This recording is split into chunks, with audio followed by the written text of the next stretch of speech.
हरे कृष्णा। सभी को स्वागत है आज के भक्ति शास्त्री क्लास में। आज हम लोग 16वां अध्याय में शुभारंभ करेंगे।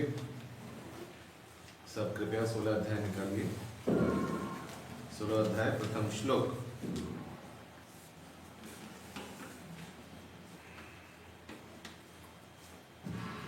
आज कितना नंबर श्लोक तक है 16 अध्याय का? पूरा कितना श्लोक है टोटल? 24।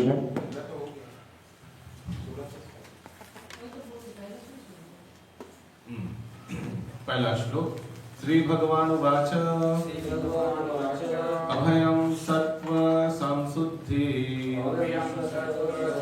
ज्ञान योग व्यवस्थिता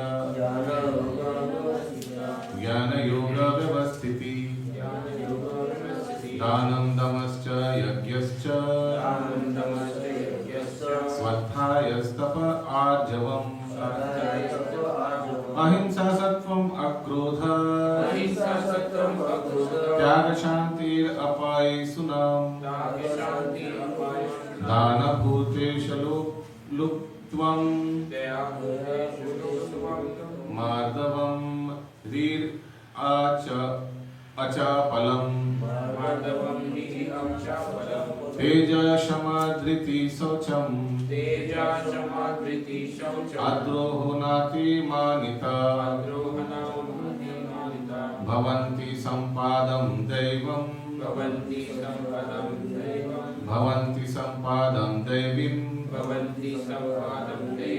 अभिजातस्य भारत।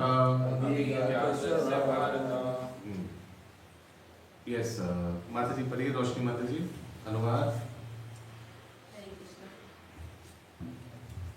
हरे कृष्ण।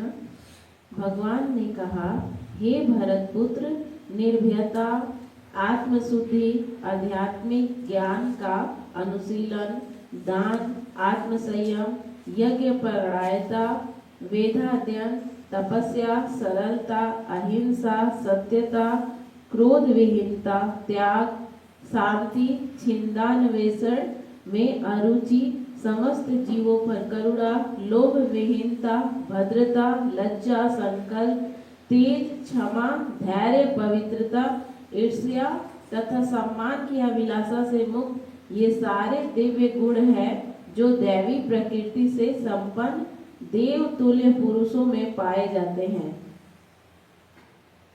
तो मैं अभी एक एक करके माता जी बोलेंगे, मैं एक एक करके लिखाऊंगा आप लोगों को। सब पेन लेके रेडी रहिए, ठीक है? फिर से पढ़िए अनुवाद। भगवान ने कहा, हे भरत पुत्र, निर्भयता। एक सेकेंड, एक नंबर निर्भयता के ऊपर एक लिखिए और सर्कल कीजिए फटाफट। स्पीड में काम कीजिए, ठीक है? फिर आगे। आत्मशुद्धि 2 नंबर। आध्यात्मिक ज्ञान का अनुशीलन 3 नंबर।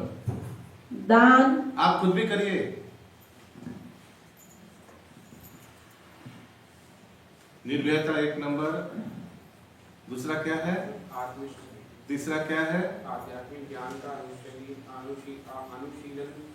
हाँ, फिर आगे बढ़िए। दान 4 नंबर। आत्मसंयम 5। यज्ञ परायणता 6।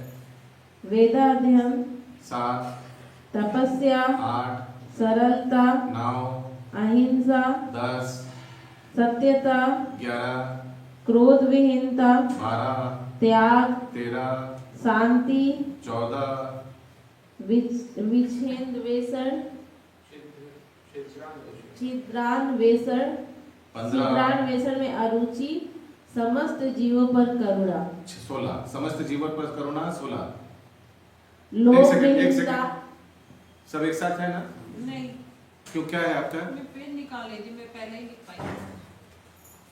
आगे से लिखिए, जो मिस हो गया मिस हो गया। आगे नेक्स्ट। लोभ विहीनता लोभ विहीनता 17। भद्रता 18। लज्जा 19। संकल्प 20। तेज 21। क्षमा 22। धैर्य 23। पवित्रता 24। ईर्ष्या तथा सम्मान की अभिलाषा से मुक्त। 25। ये सारे अच्छा, ईर्ष्या से मुक्त वो 25 है। सम्मान की अभिलाषा से मुक्त वो 26। 26। ठीक है, टोटल कितना गुण दिया हुआ है भक्तों का? 26 गुण दिया है। बहुत इंपॉर्टेंट है ये 26 गुण भक्तों का। बहुत बार उल्लेख आएगा कि भगवत गीता में भक्तों का 26 गुण दिया हुआ है। माइक अच्छा, ठीक है, ओके, ठीक है, ये बहुत इंपॉर्टेंट है 26 गुण। अभी हम लोग एक एक के बारे में श्रवण करेंगे तात्पर्य से, और मैं आप लोग को ब्रैकेट करूंगा, यहाँ से यहाँ 1 नंबर, यहाँ से वहाँ 2 नंबर, डिटेल में करना है ये श्लोक। हाँ माता जी प्लीज कंटिन्यू। तात्पर्य 15वें अध्याय के प्रारंभ में इस भौतिक जगत रूपी अस्वस्थ वृक्ष की अव्याख्या की गई है। उससे निकलने वाली अतिरिक्त जड़ों की तुलना जीवों के शुभ तथा अशुभ कर्मों से की गई थी।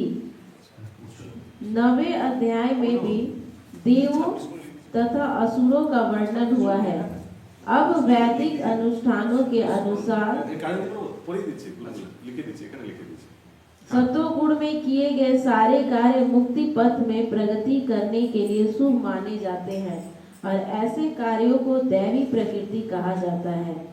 जो लोग इस दैवी प्रकृति में स्थित होते हैं वे मुक्ति के पथ पर अग्रसर होते हैं। इसके विपरीत उन लोगों के लिए जो रजो तथा तमो गुण में रहकर कार्य करते हैं मुक्ति की कोई संभावना नहीं रहती। उन्हें या तो मनुष्य की तरह इसी भौतिक जगत में रहना होता है या फिर वे पशु योनि में या इससे भी निम्न योनिया में अवतरित होते हैं। इस 16वें अध्याय में भगवान दैवी प्रकृति तथा उसके गुणों एवं आसुरी प्रकृति तथा उसके गुणों का समान रूप से वर्णन करते हैं। वे इन गुणों के लाभों तथा हानियों का भी वर्णन करते हैं। दिव्य गुणों या दैवी प्रवृत्तियों से युक्त उत्पन्न व्यक्ति के प्रसंग में प्रयुक्त अभिजातस्य शब्द बहुत सार गर्भित है। एक सेकंड, अभिजातस्य देखिए तो श्लोक में है या नहीं? अभिजातस्य, अभिजात लास्ट में अभिजातस्य भारत मिला। हाँ, शब्दार्थ में क्या है अभिजातस्य? उत्पन्न हुए का। हाँ, ओके, तो इसका बहुत महत्वपूर्ण है। ठीक है, दैवी परिवेश में संतान उत्पन्न करने को वैदिक शास्त्रों में गर्भाधान संस्कार कहा गया है। यदि माता पिता चाहते हैं कि दिव्य गुणों से युक्त संतान उत्पन्न हो तो उन्हें सामाजिक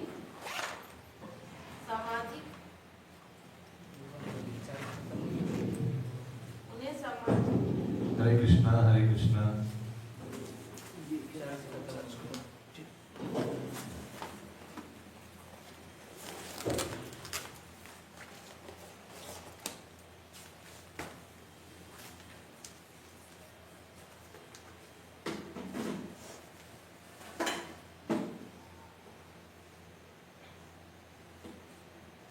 फिर से ये पैराग्राफ शुरू कीजिए,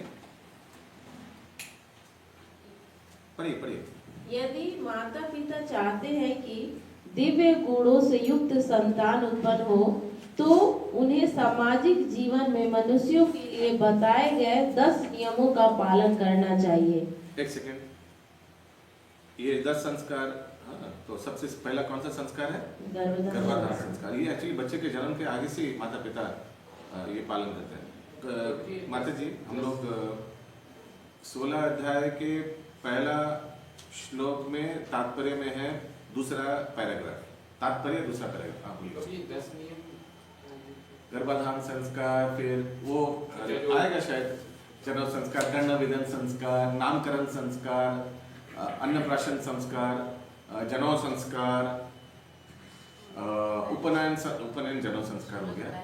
फिर पहला बार खोरी वो क्या उसको लिखने वाला, उसका भी एक संस्कार आता है। फिर विवाह संस्कार, अंतिम संस्कार, हाँ ऐसे कुछ आएगा सीक्वेंस, वो गूगल में भी मिल जाएगा आपको। ठीक है, देखते हैं आगे। भगवत गीता में हम पहले ही पढ़ चुके हैं कि अच्छी संतान उत्पन्न करने के निमित्त मैथुन जीवन साक्षात कृष्ण है। मैथुन जीवन गर्हित नहीं है। यदि इसका कृष्ण भावनामृत में प्रयोग किया जाए, जो लोग कृष्ण भावनामृत में हैं, कम से कम उन्हें तो कुत्ते बिल्लियों की तरह संतानें उत्पन्न नहीं करनी चाहिए। उन्हें ऐसे संतानें उत्पन्न करनी चाहिए जो जन्म लेने के पश्चात कृष्ण भावना भावित हो सके। कृष्ण भावनामृत में तल्लीन माता पिता ना कि वोट बैंक हो सके। आजकल तो वोट के उद्देश्य से संतान जन्म लेते जाओ जितना ज्यादा उतना अच्छा नहीं। हम लोग को कृष्ण भक्ति चाहिए, वो ज्यादा इम्पोर्टेंट है। नहीं तो समाज के लिए बोझा हो जाएगा, लाइबिलिटी हो जाएगा। कृष्ण भावनामृत में तल्लीन माता पिता से उत्पन्न संतानों को इतना लाभ तो मिलना ही चाहिए। वर्णाश्रम धर्म नामक सामाजिक संस्था जो समाज को सामाजिक जीवन के 4 विभागों एवं काम धंधों अथवा वर्णों के 4 विभागों में विभाजित करती है। मानव समाज को जन्म के अनुसार विभाजित करने के उद्देश्य से नहीं है।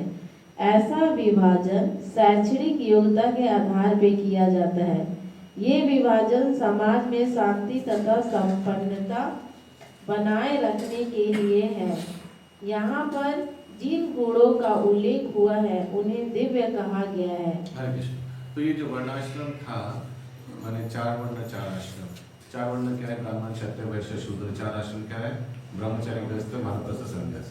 ये एक्चुअली बहुत जरूरी है डिवीजन करना, अदरवाइज गलत हाथ, लोगों का हाथ में गलत चीज आ जाएगा। कोई शूद्र को आप पॉलिटिकल एडमिनिस्ट्रेशन बना दीजिए, यानी क्षत्रिय का कार्य दिया, तो शूद्र है लेकिन वो क्षत्रिय का कार्य करेगा, ठीक से नहीं होगा। कोई ब्राह्मण है जिनमें ब्राह्मण का गुण है, लेकिन उनको आप कृषि गोरक्षा वाणिज्य में लगा दिया, वो बिजनेस में लगा दिया, तो ब्राह्मण थोड़ा अनकंफर्टेबल फील करेगा।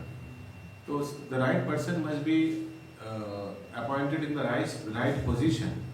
तो इसीलिए वर्णाश्रम बहुत दरकार।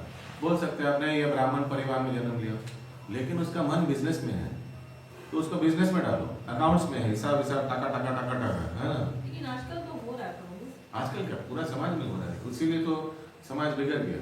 वर्णाश्रम फॉलो नहीं हो रहा। तो 4 श्रेणी में विभाग होना चाहिए। कोई पूछ सकता है कैसे होता है ये, प्रैक्टिकली कैसे हो सकता है? How will divide the society? सबको बोलेंगे क्या किनका अकाउंट्स में मन है इधर आ जाओ, किनका पूजा पाठ में मन है उस साइड चले जाओ, ऐसे बोलेंगे क्या? नहीं। कोई बता सकता है कैसे ये विभाजन हो सकता है? How it is practically possible? Can anybody say? How practically possible? ये तो थियरी है। प्रैक्टिकली समाज में उतर के कैसे ये विभाग कराइएगा? भगवान जैसे जिसको आश्रम जो दिए वही आश्रम का पालन करेगा, और क्या। भगवान जिसको जैसे आश्रम जैसे दिया, हमारे सामने कोई ब्रह्मचारी आश्रम दे कैसे पता चलेगा? भगवान आकर सर्टिफिकेट भेजेगा क्या जन्म के समय? मैं ब्रह्मचारी आश्रम में हूँ, प्लीज मुझे उड़े डाल दीजिएगा। बच्चा सर्टिफिकेट लेके आता है क्या? मैं गृहस्थ हूँ, मेरे को शादी करा दीजिएगा, ठीक है? देखिए भगवान ने हमको सर्टिफिकेट भेजा है। तो शास्त्र का ज्ञान होगा तो नहीं कर पाएगा। शास्त्र का ज्ञान होना तो जरूरी है। तो बता सकते हैं प्रैक्टिकली कैसे हो सकता है या होता था? ये गुरुकुल में होता था। गुरु शिष्य को देखकर समझ में आ जाता था कि इनमें ब्राह्मणिकल क्वालिटी है, इसको अलग करो। ये क्षत्रिय क्वालिटी है, लीडरशिप क्वालिटी है, इनको अलग करो। ये टका करता है, ज्यादा हिसाब उसमें बढ़िया बुद्धि है, इसको अलग करो। और इनको ज्यादा लोगों का सेवा करने में रुचि है, ये तीनों श्रेणी को सेवा करेगा, इसको अलग करो। ये सब स्पेशलाइजेशन गुरुकुल में होता है। जैसे क्लास 1 to 8 या 9 तक शायद सेम चीज पढ़ाया जाता है ना, स्कूल में सेम चीज पढ़ाया जाता है। स्पेशलाइजेशन कब होता है? 10 से 11 में, कॉमर्स, आर्ट्स, साइंस एक्सेट्रा। वही गुरुकुल में भी हो सकता है। कुछ साल सबको एक साथ, बच्चे लोगों को एक साथ रखा जाता है। गुरु को पता चल जाएगा 10-12 साल एक साथ रखने के बाद इसका गुण कर्म विभाग किसका किस चीज में प्रवृत्ति है। And then there will be a time when the boys will be segregated according to guna and karma. एक समय आएगा और फिर वैसे आगे बढ़ेगा। जो क्षत्रिय क्वालिटी है उसको राजपाट या मिलिट्री और वो सब सिखाया जाएगा। ब्राह्मण को थोड़ा थोड़ा सिखाया, बस दरकार ही नहीं है, नॉट नीडेड। जो ब्राह्मणिकल क्वालिटी है उसको अर्च यज्ञ पठन पाठ यजन याजन पठन पाठन दान प्रतिग्रह सिखाया जाएगा। जिसका वैश्य प्रवृत्ति है उसको कृषि गोरक्षा वाणिज्य वो सब सिखाया जाएगा स्पेशलाइजेशन में। तो ये सब होता था गुरुकुल में। पॉसिबल है, आज भी पॉसिबल है। जैसे जैसे पांडु लोग थे तो उन लोग तो पता था कि ये लोग क्षत्रिय है, तो इन लोगों को सिखाना चाहिए। जैसे राम जी थे, चाहे उन लोगों तो गुरु को तो पता था ये क्षत्रिय है, इनको युद्ध विद्या सिखाना चाहिए। तो बाकी के बारे में उन्हें सबके बारे में क्या पता होता है कि इनको क्या बनाना है। हाँ, जो टीचर है उसको मालूम होता है स्टूडेंट कैसा है, क्या टेंडेंसी है। स्टूडेंट को 24 घंटा टीचर के संरक्षण में रहता था। Try to understand, it is not just सुबह आया, डे स्कूल नहीं होता था, वो गुरुकुल में रहता था। गुरुकुल जंगल के बीचों में होता था, वहां से भागने का कोई रास्ता नहीं है। बच्चा जैसे बोलेगा नहीं हम बोर्डिंग स्कूल से भाग गया, ऐसे नहीं होगा। जंगल के बीच में है गुरुकुल। मायापुर में आज भी तो गुरुकुल है। आप एक प्रश्न से 10 प्रश्न उत्पन्न कर रहे हैं, समय बर्बाद होगा क्लास का। ठीक है, हाँ, इससे रिलेटेड कुछ है तो अगर नहीं कुछ समझ रहे तो बोलिए, पूछिए। ओके, आगे पढ़िए। और वे आध्यात्मिक ज्ञान में प्रगति करने वाले व्यक्तियों के निमित्त है, जिससे वे भौतिक जगत से मुक्त हो सके। वर्णाश्रम संस्था में सन्यासी को समस्त सामाजिक वर्णों तथा आश्रमों में प्रधान या गुरु माना जाता है। ब्राह्मण को समाज के 3 वर्णों क्षत्रिय, वैश्य। ये ब्राह्मण को समाज के, यहाँ से 1 नंबर चालू हो गया। 1 नंबर क्या है? अनुवाद देखिए, 1 नंबर क्या है? निर्भयता। हाँ, लिखिए 1 नंबर, ब्रैकेट ओपन कीजिए। ब्राह्मण को फिर से शुरू कीजिए, बोलिए। ब्राह्मण को समाज के 3 वर्णों क्षत्रिय, वैश्य तथा शूद्रों का गुरु माना जाता है। लेकिन सन्यासी इस संस्था के शीर्ष पर होता है और ब्राह्मणों का भी गुरु माना जाता है। सन्यासी की पहली योग्यता निर्भयता होनी चाहिए। चूंकि सन्यासी को किसी सहायक के बिना एकाकी रहना होता है, अतएव भगवान की कृपा ही उसका एकमात्र आश्रय होता है। याद रखिएगा, एकाकी रहना पड़ेगा। सन्यासी अगर राजा के साथ रहने लग गया तो फिर राजा का तरफदारी करेगा। इस प्रसंग में एक उदाहरण बहुत इंपॉर्टेंट है, चाणक्य पंडित और कृपाचार्य का। ठीक है, कृपाचार्य कुलगुरु था, लेकिन रहता कहाँ था? हस्तिनापुर में राजा के साथ रहता था। उसीलिए जब युद्ध हुआ वो निरपेक्ष नहीं हो पाया। जिसका नमक खाया उसका सेवा करना ही पड़ेगा। It happens. आप किसी का अगर कोई फेवरेटिज्म लीजिएगा, जिसका फेवर लीजिएगा उसको सेवा करना ही पड़ेगा, नहीं तो आपको गलत सजेगा लोग, आपको मन भी खटका लगेगा मन में। ठीक कुछ ना, इन्होंने हमको अच्छा पकवान खिलाया, इनका तरफदारी नहीं करेंगे तो ठीक नहीं होगा, है ना। लेकिन चाणक्य पंडित कहाँ रहता था? वो राजा का चीफ मिनिस्टर था, लेकिन कुटिया में रहता था। चंद्रगुप्त मौर्य का ना चीफ मिनिस्टर था, बट उनके घर में नहीं रहता था। घर में रहेगा तो कल फिर राजा को कुछ बोल नहीं पाएगा। राजा गलत होगा तो फिर भी उसको ताली में ताली मारना पड़ेगा। समझ रहे हैं? हाँ, तो ये है डिफरेंस। इसीलिए निर्भयता। निर्भयता कब आएगा? और उनका पास में बैठा रहेगा, गोदी में बैठा रहेगा तब आएगा? कभी नहीं आएगा। इसीलिए लिखा है अकेला रहना पड़ेगा। हाँ, आगे। जो यह सोचता है कि सारे संबंध तोड़ लेने के बाद मेरा रक्षा कौन करेगा, तो उसे संन्यास आश्रम स्वीकार नहीं करना चाहिए। हाँ, भगवान पे निर्भयता, शरणागत नहीं है। मेरा रक्षा कौन करेगा, मैं जंगल में रहूंगा, इससे अच्छा राजा का महल में रहता हूँ, वो हमारा प्रोटेक्शन देगा। ठीक है, वो तो प्रोटेक्शन देगा, फिर बदले में आप ही उनका प्रोटेक्शन दीजिएगा, है ना। यस, आगे। उसे यह पूर्ण विश्वास होना चाहिए कि कृष्ण या अंतर्यामी स्वरूप परमात्मा सदैव अंतर में रहते हैं। वे सब कुछ देखते रहते हैं और जानते हैं कि कोई क्या करना चाहता है। इस तरह मनुष्य को दृढ़ विश्वास होना चाहिए कि परमात्मा स्वरूप कृष्ण शरणागत व्यक्ति की रक्षा करेंगे। उसे सोचना चाहिए, मैं कभी अकेला नहीं हूँ, भले ही मैं गहनतम जंगल में क्यों न रहूं, मेरा साथ कृष्ण देंगे और सब तरह से मेरी रक्षा करेंगे। ऐसा विश्वास अभयम या निर्भयता कहलाता है। संन्यास आश्रम में व्यक्ति की ऐसी मनोदशा आवश्यक है। निर्भयता बहुत अच्छा। I may be in the darkest of the jungle, darkest region of the jungle, लेकिन अकेला नहीं हूँ, मेरे साथ मेरे हृदय में परमात्मा है, मैं अकेला नहीं हूँ, डरने का कोई दिक्कत नहीं। हो सकता है सारा दुनिया एक और आप एक अलग। हाँ, क्योंकि आप वैष्णव हैं, आपका सिद्धांत एकदम सही है, लेकिन सारा दुनिया अलग हो गया। नहीं, ये बेटा हमारा नॉन वेज नहीं खाता, इसको अलग कर दो, हाँ, लेकिन आपको लग रहा है नहीं मैं सत्य काम कर रहा हूँ, क्यों किसी को पशु को मार के नहीं खाऊंगा। हाँ, सारा दुनिया को अलग कर दिया, बहिष्कार कर दिया परिवार में, जाओ तुम अपना बना के खाओ जाओ। हाँ ठीक है, कोई बात नहीं, परमेश्वर हमारे साथ है, भगवान हमको सहायता करेगा, हेल्प करेगा। यस, ये निर्भरता है। आगे तब उसे अपने अस्तित्व को शुद्ध करना होता है। संन्यास आश्रम में हाँ, अभी दूसरा नंबर चालू हो गया, नेक्स्ट पैराग्राफ से 2 नंबर लेके। 2 नंबर क्या है अनुवाद में, बोलिए, आत्मशुद्धि। यस, दूसरा किसी तब को, उसे माता जी, हरे कृष्ण, दूसरा किसी को दीजिए। या माता जी कुछ मत पढ़िए। भगवान फिर भी मतलब अकेला निर्भर रहने से भगवान हेल्प करते हैं, एकदम करेक्ट, तो विश्वास होना चाहिए। 2 नंबर पढ़िए। तब उसे अपने अस्तित्व को शुद्ध करना होता है। संन्यास आश्रम में पालन किए जाने के लिए अनेक विधि विधान हैं। इनमें सबसे महत्वपूर्ण यह है कि सन्यासी को किसी स्त्री के साथ घनिष्ठ संबंध नहीं रखना चाहिए। उसे एकांत स्थान में स्त्री से बात करने तक की मनाही है। भगवान चैतन्य आदर्श सन्यासी थे और जब वे पुरी में रह रहे थे तो उनकी भक्तिनों को उनके पास नमस्कार करने तक के लिए नहीं आने दिया जाता था। उन्हें दूर से ही प्रणाम करने के लिए आदेश था। यह स्त्री जाति के प्रति घृणा भाव का चिन्ह नहीं है, अपितु सन्यासी पर लगाया गया प्रतिबंध था कि उसे स्त्रियों के से निकट संपर्क नहीं रखना चाहिए। मनुष्य को अपने अस्तित्व को शुद्ध बनाने के लिए जीवन की विशेष परिस्थिति में विधि विधानों का पालन करना होता है। सन्यासी के लिए स्त्रियों के साथ घनिष्ठ संबंध तथा इंद्रिय तृप्ति के लिए धन संग्रह वर्जित है। आदर्श सन्यासी तो वह स्वयं तो एक पॉइंट क्या है, संगत नहीं करना चाहिए, दर्शन भी आंखों आंख ऐसे कुछ नहीं, इसलिए सन्यासी को इतना रेस्ट्रिक्ट है।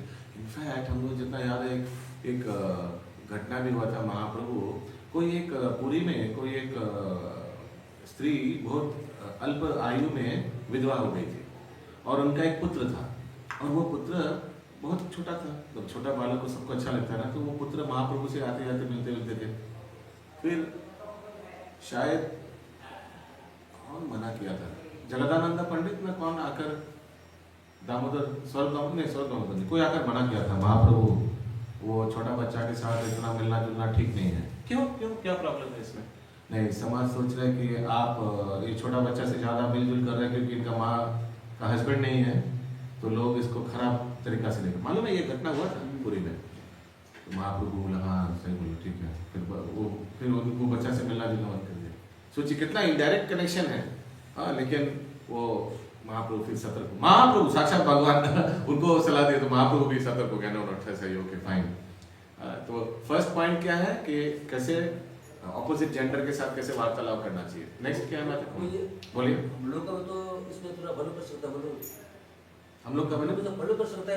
ये सन्यासी को नहीं, सबको हम लोग के लिए शिक्षा दे रहे हैं कि हम लोग भी अपने स्त्री के अलावा दूसरे स्त्री के साथ कैसे आचरण करना चाहिए, किसी को मुंह देकर बात नहीं करना। देयर आर ऑल एटिकेट्स, हाँ वो सब हम लोग का ध्यान रखना चाहिए। किसी से एकांत बात नहीं करना चाहिए। हमेशा अगर कोई से जो प्रचारक है कुछ भी बात करना चाहिए, बोलिए आप अपना प्रभु को लेकर आइए, या आप 2-3 माते लोग अकेला कभी नहीं, कभी नहीं। माँ के समान हो तो भी नहीं, नियम नहीं है यूजुअली।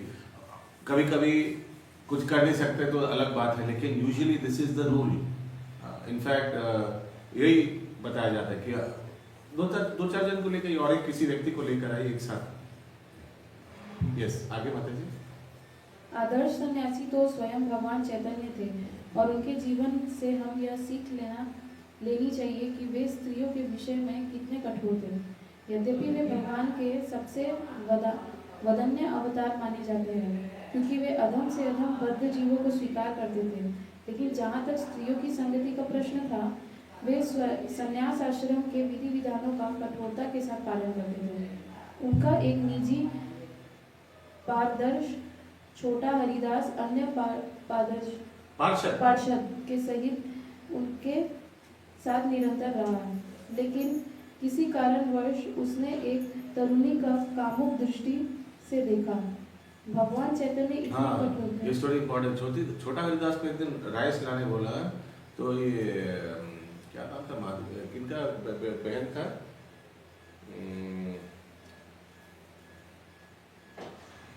शिकी माइती का बहन, वो विधवा थी। उनके पास जाकर चावल ले आता महाप्रभु को परोसने के लिए। तो किया, चावल लेकर दिया है, महाप्रभु चावल खाया भी। फिर बोला कौन लाया ये चावल, कौन बनाया? बोली तो सिक्की माइती का बहन बना। ठीक है, लाया कौन? तो छोटा हरिदास को भेजा। बोला छोटा हरिदास को कभी हमारे ग्रुप में मत लाना होगा, उसको ग्रुप से बाहर निकाल। बोले क्यों भाई, क्या प्रॉब्लम, क्या किया उन्होंने? बोला नहीं महाप्रभु कुछ, बोला मना कर। और छोटा हरिदास के पास ये कहा, ये बात किया, तुमको महाप्रभु मना किया आने के लिए। छोटा हरिदास समझ भी लिया वो समझ गया क्यों मना किया, कुछ नहीं पता बोला। चल गया था पूरा। हाँ? पूरा भाव मुझे पता चल गया था, तब तो हम राइस खा के पता चल गया कि इसमें कंटेमिनेशन आ गया। क्यों? क्योंकि उन्होंने लाया सिर्फ। अभी देखिए किसी के घर जाकर आप बोला राइस दीजिए, तो राइस देकर आया, दे दिया आपको बस।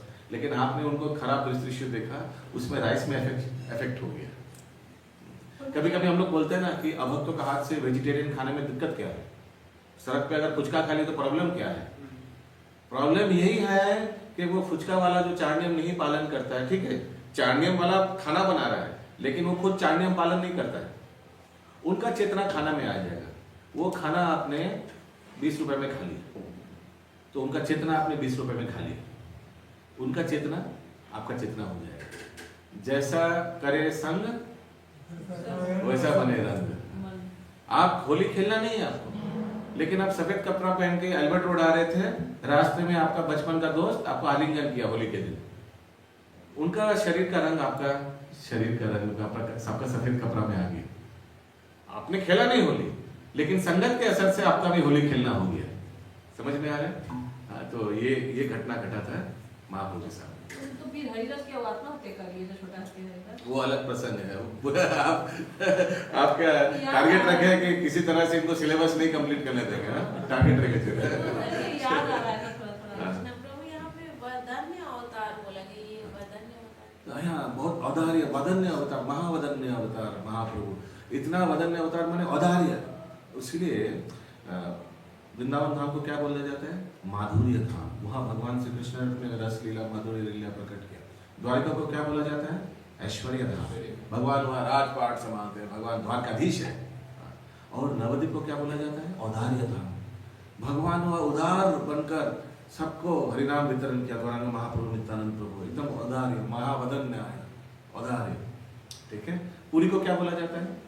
कौन बता पाएगा? भगवान का ऐश्वर्य ऐश्वर्य और औदार्य दोनों। ऐश्वर्य क्यों?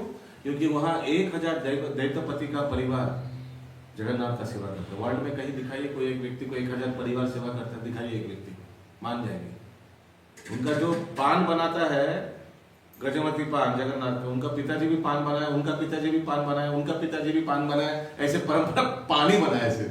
जो भगवान को चामर करता है, जब भगवान भोजन ग्रहण करते हैं, उनका पिताजी भी चामर, उनका पिता, ऐसे 1000 दैत्यपति परिवार ठाकुर जी का, जगन्नाथ भगवान का सेवा करते हैं।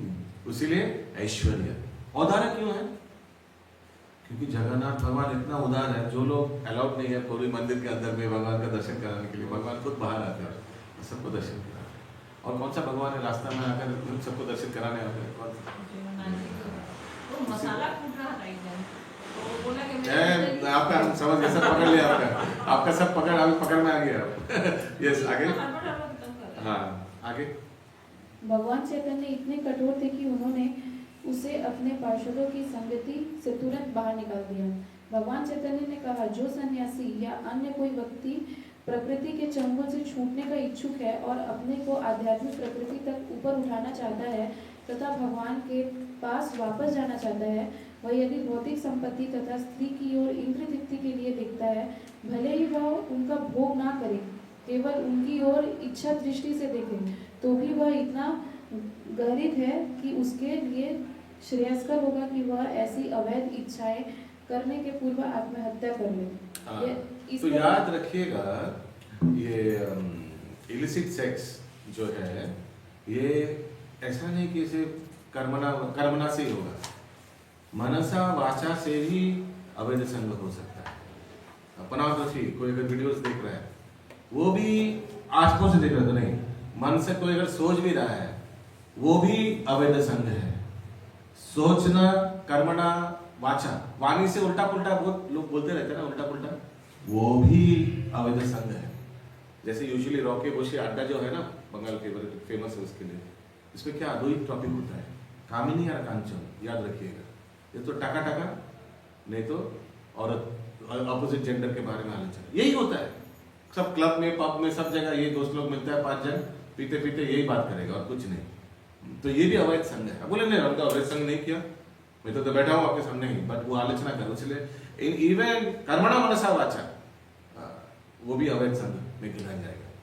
इवन थिंकिंग अबाउट गलत, वो भी अवैध संघ में है। यस, आगे अगला गुण है तो ज्ञान। वो छोटा हरिदास बोल सकता है मैं तो कुछ किया नहीं था, मैं तो सिर्फ राइस लाया था। लेकिन आपने उस महिला को कुछ दृष्टि से देखा, गलत विचार दिमाग में आया, उसीलिए महाप्रभु अपने संगत से बाहर निकाल दिया। अभी एक प्रश्न आता है, बहुत लोग प्रश्न करता है, हालांकि ये थोड़ा अलग है, कि महाप्रभु जब दक्षिण भारत में गया था तो छोटा हरिदास, ये भी छोटा हरिदास है, वो एक काला कृष्णदास, सॉरी, वो तो भट्टाचारी का संगत में चला गया। वहां जाकर अवैध संघ करने का योजना बना लिया था कि महाप्रभु उनको शिखा पकड़ के लेके आया बाहर, मालूम है। फिर भी उनको संगत से बाहर नहीं फेंका। और ये तो हद कर दिया, ये तो सिर्फ कुदृष्टि से देखा था। वो तो संगत कर रहा था, संगत करने के लिए रेडी भी हो गया था, तो उसको भगाया नहीं और इनको भगा दिया, और ये तो सुसाइड भी कर लिया बेचारा। ऐसा क्यों? कोई बोल सकता है आपने से? प्रश्न समझ में आया? प्रश्न समझ में आया? तो इतना अलग अलग क्यों ट्रीटमेंट किया अलग अलग व्यक्तियों को, ये बहुत लोग प्रश्न करता है।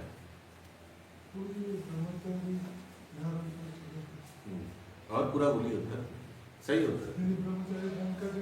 कौन कौन कौन ब्रह्मचारी? हाँ, और वो काला कृष्णदास, वो तो अभी धारण नहीं किया, वो गृहस्थ थे। गृहस्थ थे। तो इस बार पूरे तो गृहस्थ अगर कुछ गड़बड़ करेगा, उतना कुछ गृहस्थ धर्म है वैसा, अरे कृष्ण, ठीक है, वो गड़बड़ करेगा कोई प्रॉब्लम नहीं है, प्रॉब्लम है हालांकि, लेकिन उतना कठोर दंड नहीं होगा। लेकिन एक ब्रह्मचारी जो ब्रह्मचारी पालन करने का शपथ लेकर फॉलो कर रहा है, महाप्रभु का संगत में है, इंटरनल सर्कल में है, महाप्रभु का इंटरनल सर्कल वाला अगर कुछ गड़बड़ करेगा तो उसका तो पनिशमेंट कठोर होगा ही होगा। समझ में आया? यही फर्क है। दूसरे बात से बीच चलते हैं, ऊपर से जा रहे हैं।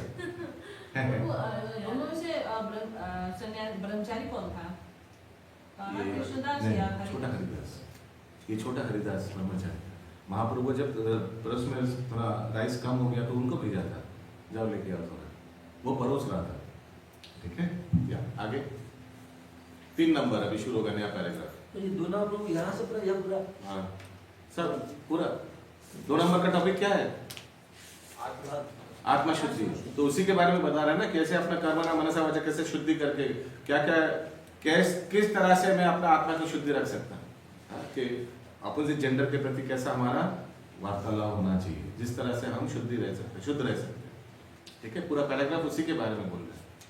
तीसरा, थर्ड, माधी और प्रभु को दीजिए, रौनक प्रभु है, हाँ नीलेश, इंग्लिश प्रभु, रौनक मेरा नाम प्रभु, इंग्लिश में पढ़ता है। ओ हाँ हाँ, यस, इंग्लिश में, नहीं सॉरी, यस, पंकज प्रभु पढ़िए। अगला गुण है ज्ञान योग व्यवस्थित। ज्ञान के अनुशीलन में संलग्न रहना। सन्यासी का जीवन गृहस्थों तथा उन सबों को जो आध्यात्मिक उन्नति के वास्तविक जीवन को भूल चुके हैं ज्ञान वितरित करने के लिए होता है। सन्यासी से आशा की जाती है कि वह अपनी जीविका के लिए द्वार द्वार भिक्षाटन करे, लेकिन इसका अर्थ यह नहीं है कि वह भिक्षुक है। जैसे आजकल देख रहे हैं आप लोग, सन्यासी ड्रेस पहन के सारा दिन भिक्षा ही करते रहते हैं। अरे भाई, यजन पठन पाठन कब करोगे? देखते हैं आप लोग, भिक्षा करना है, ठीक है, सन्यासी भिक्षा क्यों करता है? अपना पेट को थोड़ा खाना देने के लिए, क्योंकि उसमें टाइम चला जाएगा। आजकल तो देखते हैं सन्यासी वेश में पूरा दुकान सारा दिन, सुबह शाम धूपे, देखते हैं आप लोग, सब हावड़े में सुबह इकट्ठा होता है। गंगा सागर के लिए तो भी सब हाँ। देखिएगा पूरा एक गैंग है, सुबह 7:30-8 बजे हावड़ा में सब मिलते हैं। सन्यासी की कैटेगरी में आएगा जो एकदम नहीं, कुछ आचरण भी नहीं, कुछ यजन, मतलब नॉनवेज जो मिलेगा वही खा लेगा, जो दीजिएगा खा लेगा। सब सारा दिन भिक्षी मांगते रहते हैं। वो बेगर है, वो भिक्षुक है सन्यासी के वेश में। आगे, विनयशीलता भी आध्यात्मिकता में स्थित मनुष्य की एक योग्यता है। सन्यासी मात्र विनयशीलता वश द्वार जाता है, भिक्षाटन के उद्देश्य से नहीं जाता, अपितु गृहस्थों को दर्शन देने तथा उनमें कृष्ण भावनामृत जगाने के लिए जाता है। यह सन्यासी का कर्तव्य है। यदि वह वास्तव में उन्नत है और उसे गुरु के आदेश प्राप्त है तो उसे तर्क तथा ज्ञान द्वारा कृष्ण भावनामृत का उपदेश करना चाहिए। और यदि वह सिर्फ घर घर जाकर सिर्फ भोजन करके भोजन लेकर डकार मार के बाहर नहीं आना चाहिए। हाँ, तो फिर उसी लिए कुछ साधु लोग बोलेंगे मैं इनका घर जाऊंगा, हाँ इनका घर नहीं जाऊंगा, यहाँ ज़्यादा गरीब आदमी ज़्यादा खिलाता नहीं, वहाँ अच्छा कटहल बिरयानी खिलाता है वहाँ जाऊंगा। हाँ, ऐसा नहीं होना चाहिए। पहले कहीं कोई भी भक्त प्रचारक कहीं भी किसी भी गृहस्थ के घर जाए तो पहला है कि कीर्तन करो, भोजन कीर्तन करो। भोजन मिले तो ठीक है, नहीं मिले तो ठीक है। भोजन को देख करके निर्धारित नहीं करना चाहिए कहाँ जाएंगे। आगे, और यदि वह इतना उन्नत नहीं है तो उसे संन्यास आश्रम ग्रहण नहीं करना चाहिए। लेकिन यदि किसी ने पर्याप्त ज्ञान के बिना ही संन्यास आश्रम स्वीकार कर लिया है तो उसे ज्ञान अनुशीलन के लिए प्रामाणिक गुरु से श्रवण में रत होना चाहिए। सन्यासी को निर्भीक होना चाहिए, उसे सत्व संशुद्धि तथा ज्ञान योग में स्थित होना चाहिए। अगला गुण दान है। 4 नंबर नेक्स्ट पढ़िए।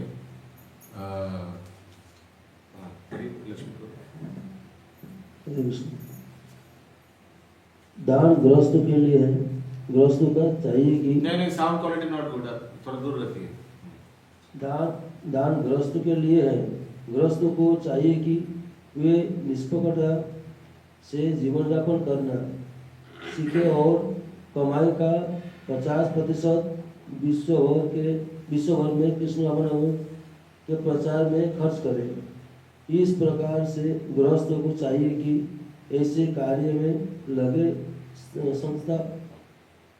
संस्थान समितियों को दान दे। दान योग्य पात्रों को दिया जाना चाहिए, जैसा आगे वर्णन किया जाएगा। देखिए, ऐसा संस्था को दान देना चाहिए।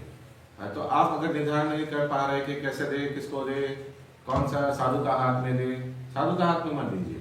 जो साधु का केयर टेकर साधु का हाथ में दे सकते हैं, ऐसा कि साधु जाकर संस्था में दे देगा, ठीक है, या संस्था में आकर मोटा चेक लिख कर दे दीजिए। संस्था देख लेगा कैसे दान करेगा। आप बोल नहीं सकते नहीं बाहर फिल्टर लगाना ही पड़ेगा मेरा नाम में, ये क्या है। आप दान दीजिए, कैसा वो खर्चा करेगा वो संस्था देखेगा। You give money, they will decide how to spend the money, ठीक है। दान भी कमाई तरह का होता है। यह था सत्वगुण, रजोगुण तथा तमोगुण में दिया गया दान। सत्वगुण में दिए जाने वाले दान की संस्कृति शास्त्रों ने की है, लेकिन रजो तथा तमोगुण में दिए गए दान की संस्कृति नहीं है, क्योंकि यह धन का उपयोग मात्र है। हाँ, रजोगुण तमोगुण में दान, तमोगुण ये सब डिटेल में आएगा बाद में। रजोगुण के दान क्या होता है श्लोक में आएगा, ठीक है। तमोगुण के दान का उदाहरण दीजिए कोई। गैम्बलिंग से अगर कोई पैसा कमा रहे हैं, गैम्बलिंग से पैसा कमा रहे हैं, दान का बात कर रहा हूँ, मतलब उसको कहीं दे रहे हैं, नहीं, ऐसे लोगों को दान नहीं हुआ, दान का बात कर रहा हूँ।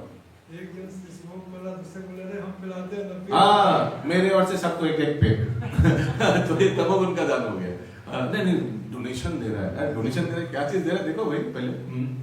जैसे ऐसे लोगों को दिए जाके होटल में नॉनवेज खाया भी तो एब्सोल्युटली। प्रभु ऐसे रजोगुण का एग्जांपल लीजिए। क्या? जैसे अभी तमोगुण का रजोगुण का दान, मैं फर्स्ट आया, अच्छा जो फर्स्ट आएगा रजोगुण, समझ रहे हैं आप। हाँ, जो फर्स्ट आएगा उसके लिए कुछ प्राइज रहेगा, तो लोग सब रजोगुण में रहेगा, फर्स्ट आएगा रेस में फर्स्ट, ठीक है। ये सब रजोगुण का दान है, इन रिटर्न फॉर समथिंग। हे प्रभु मेरा ऑर्डर लगा दीजिए, मैं आपको नया वस्त्र खरीद लड्डू खिलाऊंगा। ये बिजनेस आदान प्रदान, जिसमें कुछ आप अपेक्षा रखते हैं मिलने का, भौतिक चीजों का मिलने का, वो है रजोगुण का, ठीक है।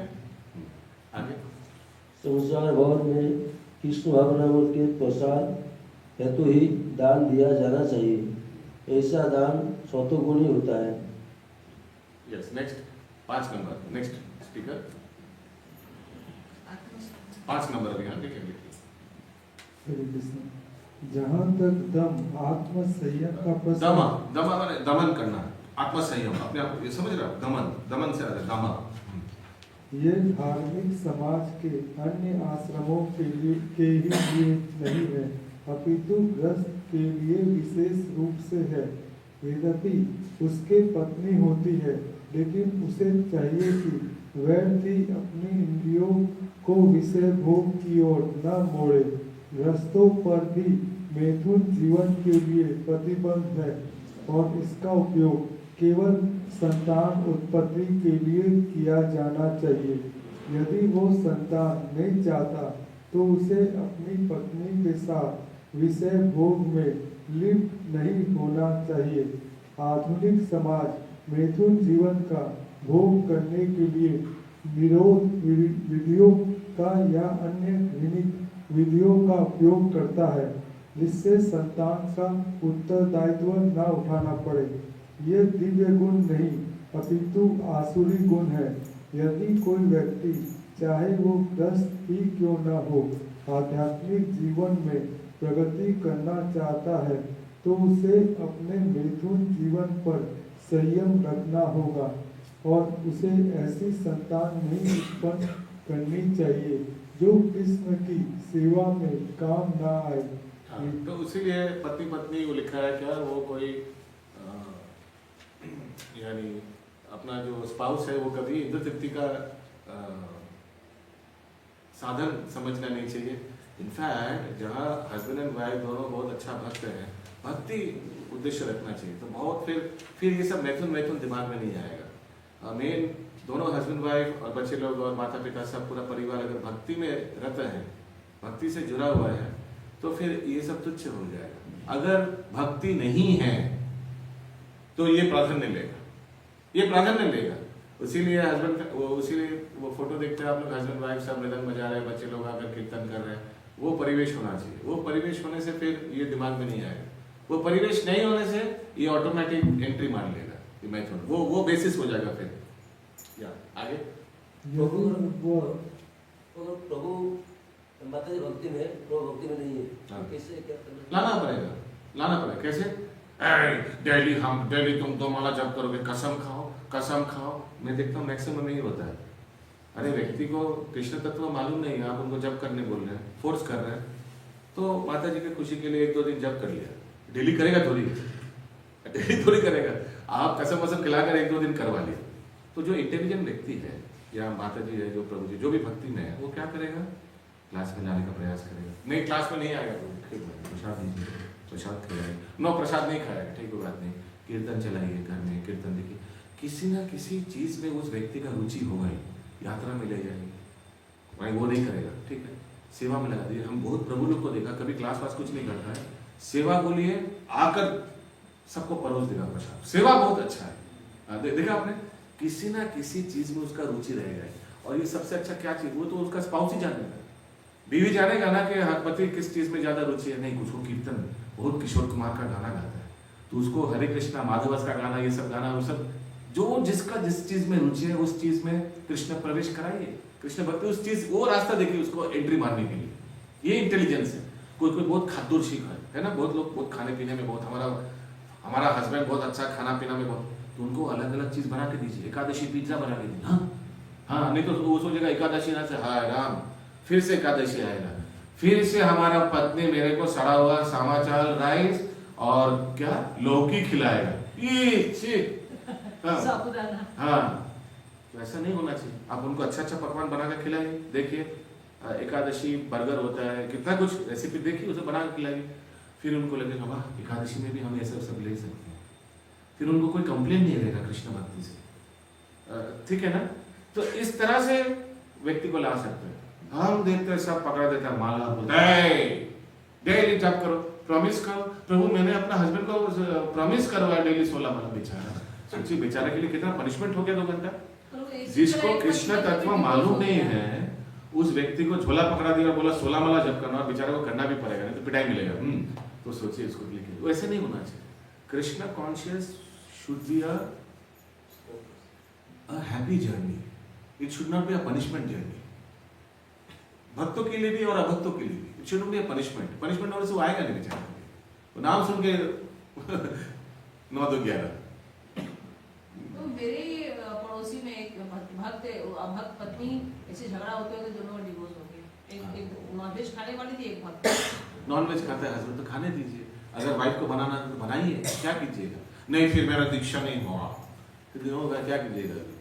आस्ते आस्ते छोड़ेगा। भवतारिणी देवी अपना हस्बैंड को, प्रभुपाद का सिस्टर, कंटिन्यूअस नॉनवेज के लिए, प्रभुपाद जी का सिस्टर भवतारिणी देवी, लेकिन वो खुद ही मना कर दे, मेरा लिए मत बनाना, तुमको अच्छा नहीं लगता है, तुम इतना अच्छा वैष्णवी हो, इतना अच्छा भक्त हो, तुमसे मैं नॉनवेज बनाता हूँ, मेरा अपराध हो जाएगा, मत करो।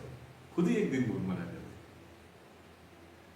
वो उस दिन के लिए वेट करना पड़ेगा। Rome was not built in one day, in a day. ऐसे ही प्रभु उज्जैन में एक माता जी है, वो भक्ति प्रेम स्वामी महाराज जी से दीक्षा, वो और उनके हस्बैंड फॉलो करने बाद उनके सास ससुर जो है वो प्याज लहसुन खाते हैं, इसकी वजह से वो दीक्षा नहीं उनका मिल पा रहा, महाराज दे भी नहीं रहे। तो वो एक दिन 2:30 बजे गुरु महाराज जी का क्लास होता है, तो वो रो रही थी कि महाराज मैं क्या करूँ, मैं मतलब कब तक इन लोग के लिए दीक्षा के लिए वेट करूँ। तो उनकी छोटी छोटी 2 बच्चियाँ वो हमेशा श्लोक वगैरह सुनाती, तो महाराज जी बोले उनको बोलो वो अपनी दादा दादी को प्रीचिंग करेगी। तो ऐसा होता है मतलब। तो वेट करना चाहिए, चुपचाप वेट करना चाहिए, सेवा करते रहिए, खुद ही एक दिन बोलेगा बेटी मत बनाओ, मैं हम लोग के लिए तुम्हारा दीक्षा रुका हुआ है। अच्छा, सेवा is a very good tool.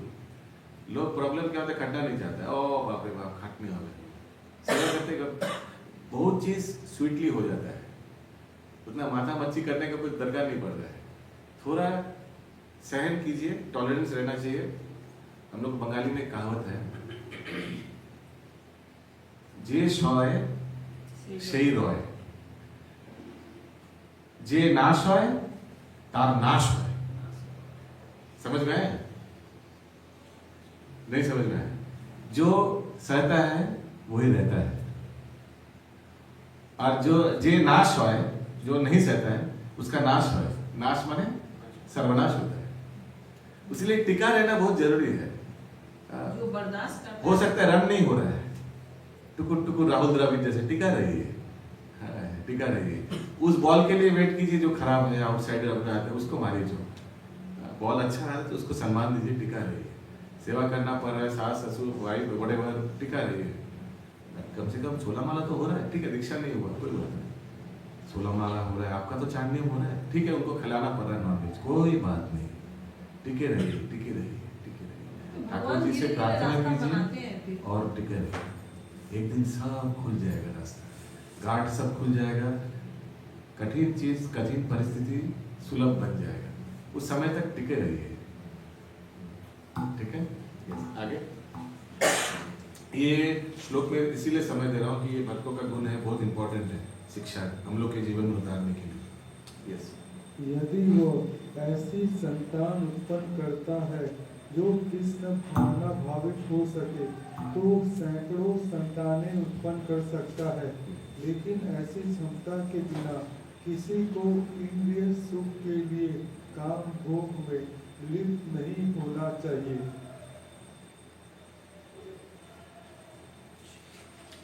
हो गया ये? नेक्स्ट पैरालिस्ट स्पीकर को दीजिए, दीपेश को। हरे कृष्णा। गृहस्थों को यज्ञ भी करना चाहिए क्योंकि यज्ञ के लिए पर्याप्त धन ये कितना चाहिए। नंबर है? 6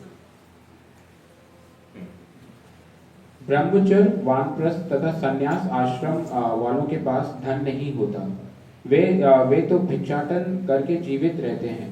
अतएव विभिन्न प्रकार के यज्ञ गृहस्थों के दायित्व हैं। उन्हें चाहिए कि वैदिक साहित्य द्वारा आदिष्ट अग्निहोत्र यज्ञ करें, लेकिन आजकल ऐसे यज्ञ अत्यंत खर्चीले और हर किसी गृहस्थ के लिए इन्हें संपन्न कर पाना कठिन है।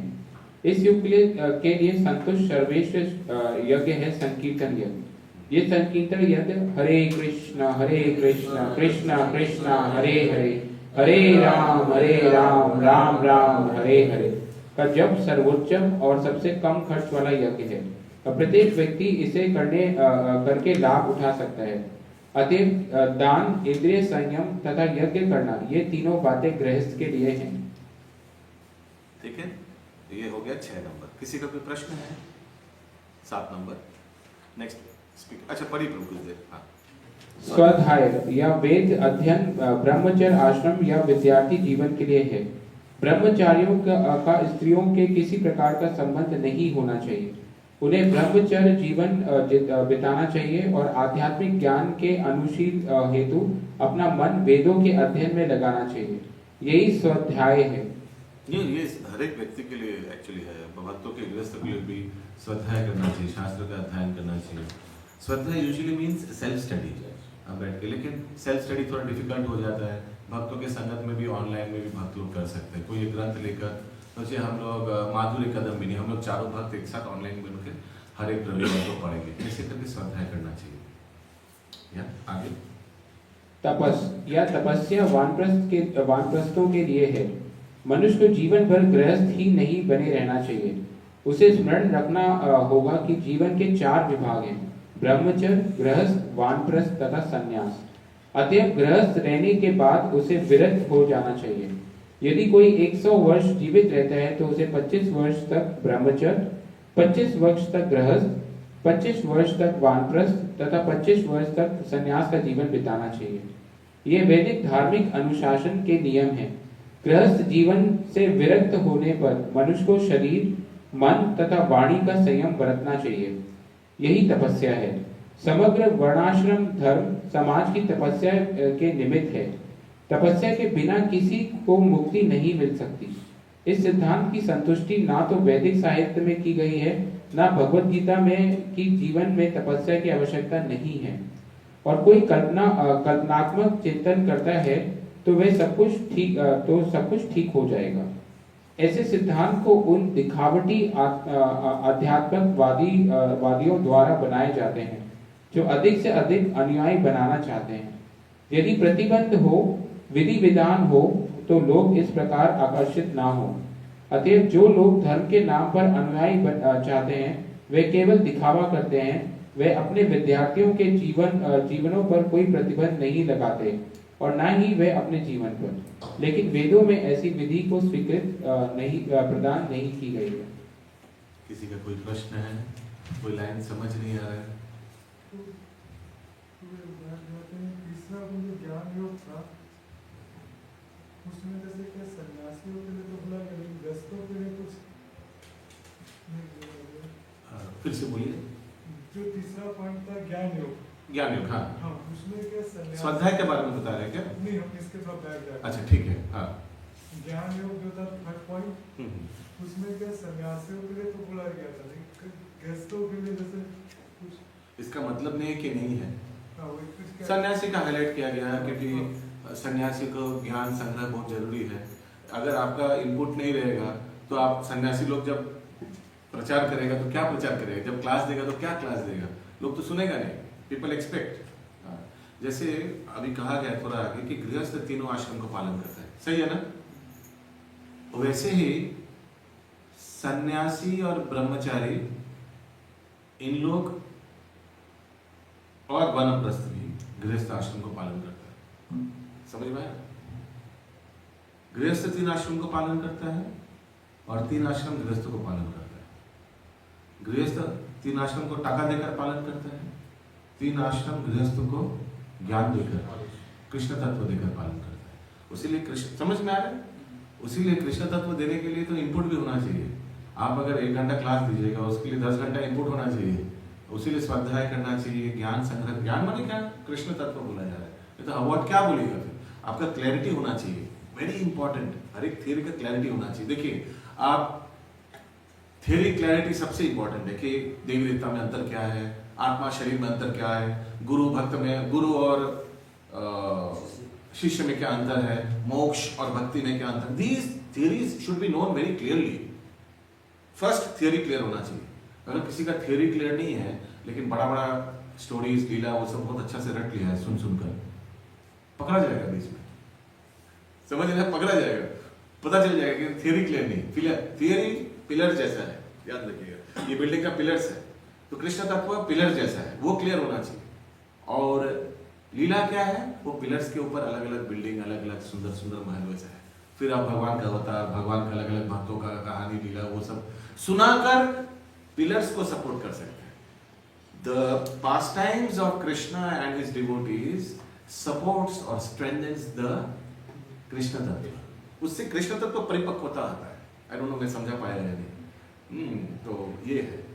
तो इसलिए ज्ञान संग्रह करना और थियरीज क्लियर करना बहुत जरूरी है. अभी भी अगर आपको मायावाद का समझ में आता है, मायावाद और विशेषवाद में क्या अंतर है, तो रॉन्ग है.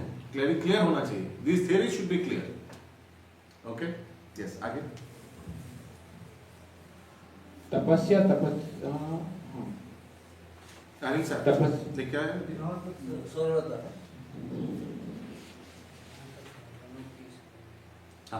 तपस्या हो गया था 9 नंबर. जहाँ तक ब्राह्मणों की सरलता आर्जवम का संबंध है, इसका पालन न केवल किसी एक आश्रम में किया जाना चाहिए, अपितु चारों आश्रमों के प्रत्येक सदस्य को करना चाहिए, चाहे वह ब्रह्मचर्य, गृहस्थ, वानप्रस्थ तथा संन्यास आश्रम में हो. मनुष्य को अत्यंत सरल तथा सीधा होना चाहिए. इसका एक्चुअली हर एक जगह में प्रभुपाद विश्लेषण देते हैं, सरलता और स्ट्रेट फॉरवर्डनेस. सरलता और सीधा बोला ना. सीधा क्या लिखा है? सीधा. मनुष्य को अत्यंत सरल तथा सीधा होना चाहिए. सीधा होना चाहिए, यानी स्ट्रेट फॉरवर्ड होना चाहिए. उसीलिए भगवत गीता यथायथ, एज इट इज. घुरिए पेचिए बोला दरकार नहीं है. प्रभुपाद जाकर बोल दिया विदेशों में, तुम लोग का पशु सभ्यता है, 4 नियम का उल्लंघन कर रहे हो तुम लोग.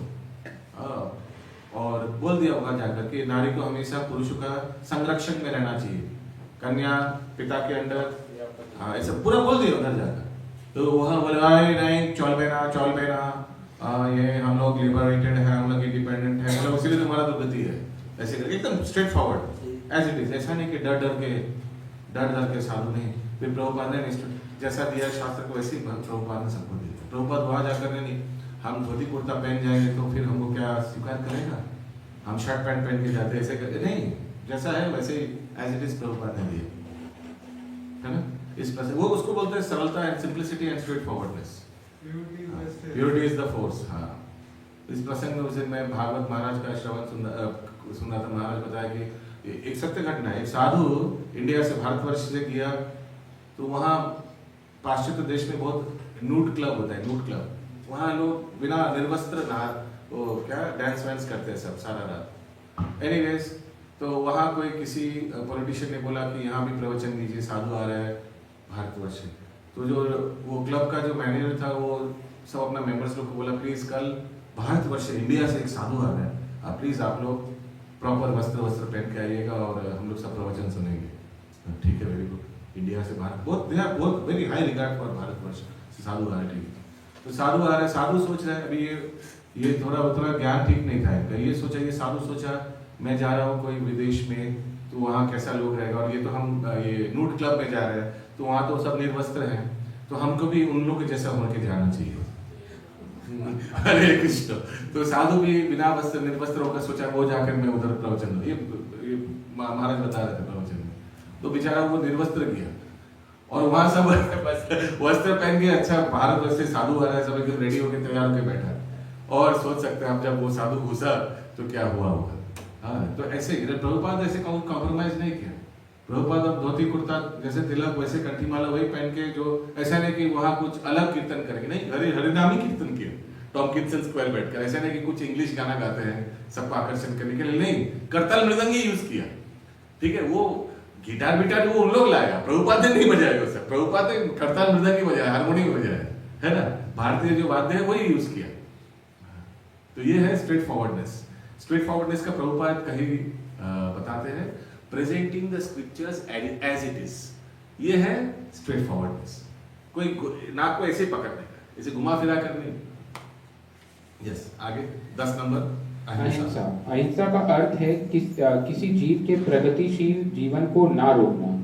किसी को ये नहीं सोचना चाहिए कि क्योंकि शरीर के वध किए जाने के बाद भी आत्म स्फुल्लिंग नहीं बढ़ता, इसलिए इंद्रिय तृप्ति के लिए पशुवध करने में कोई हानि नहीं है. प्रचुर अन्न, फल तथा दुग्ध की पूर्ति होते हुए भी आजकल लोगों में पशुओं का मांस खाने की लत पड़ी हुई है, लेकिन पशुओं के वध की कोई आवश्यकता नहीं है. ये आदेश हर एक के लिए है. जब कोई विकल्प ना रहे तभी पशुवध किया जाए, लेकिन इसकी यज्ञ में बलि की जाए.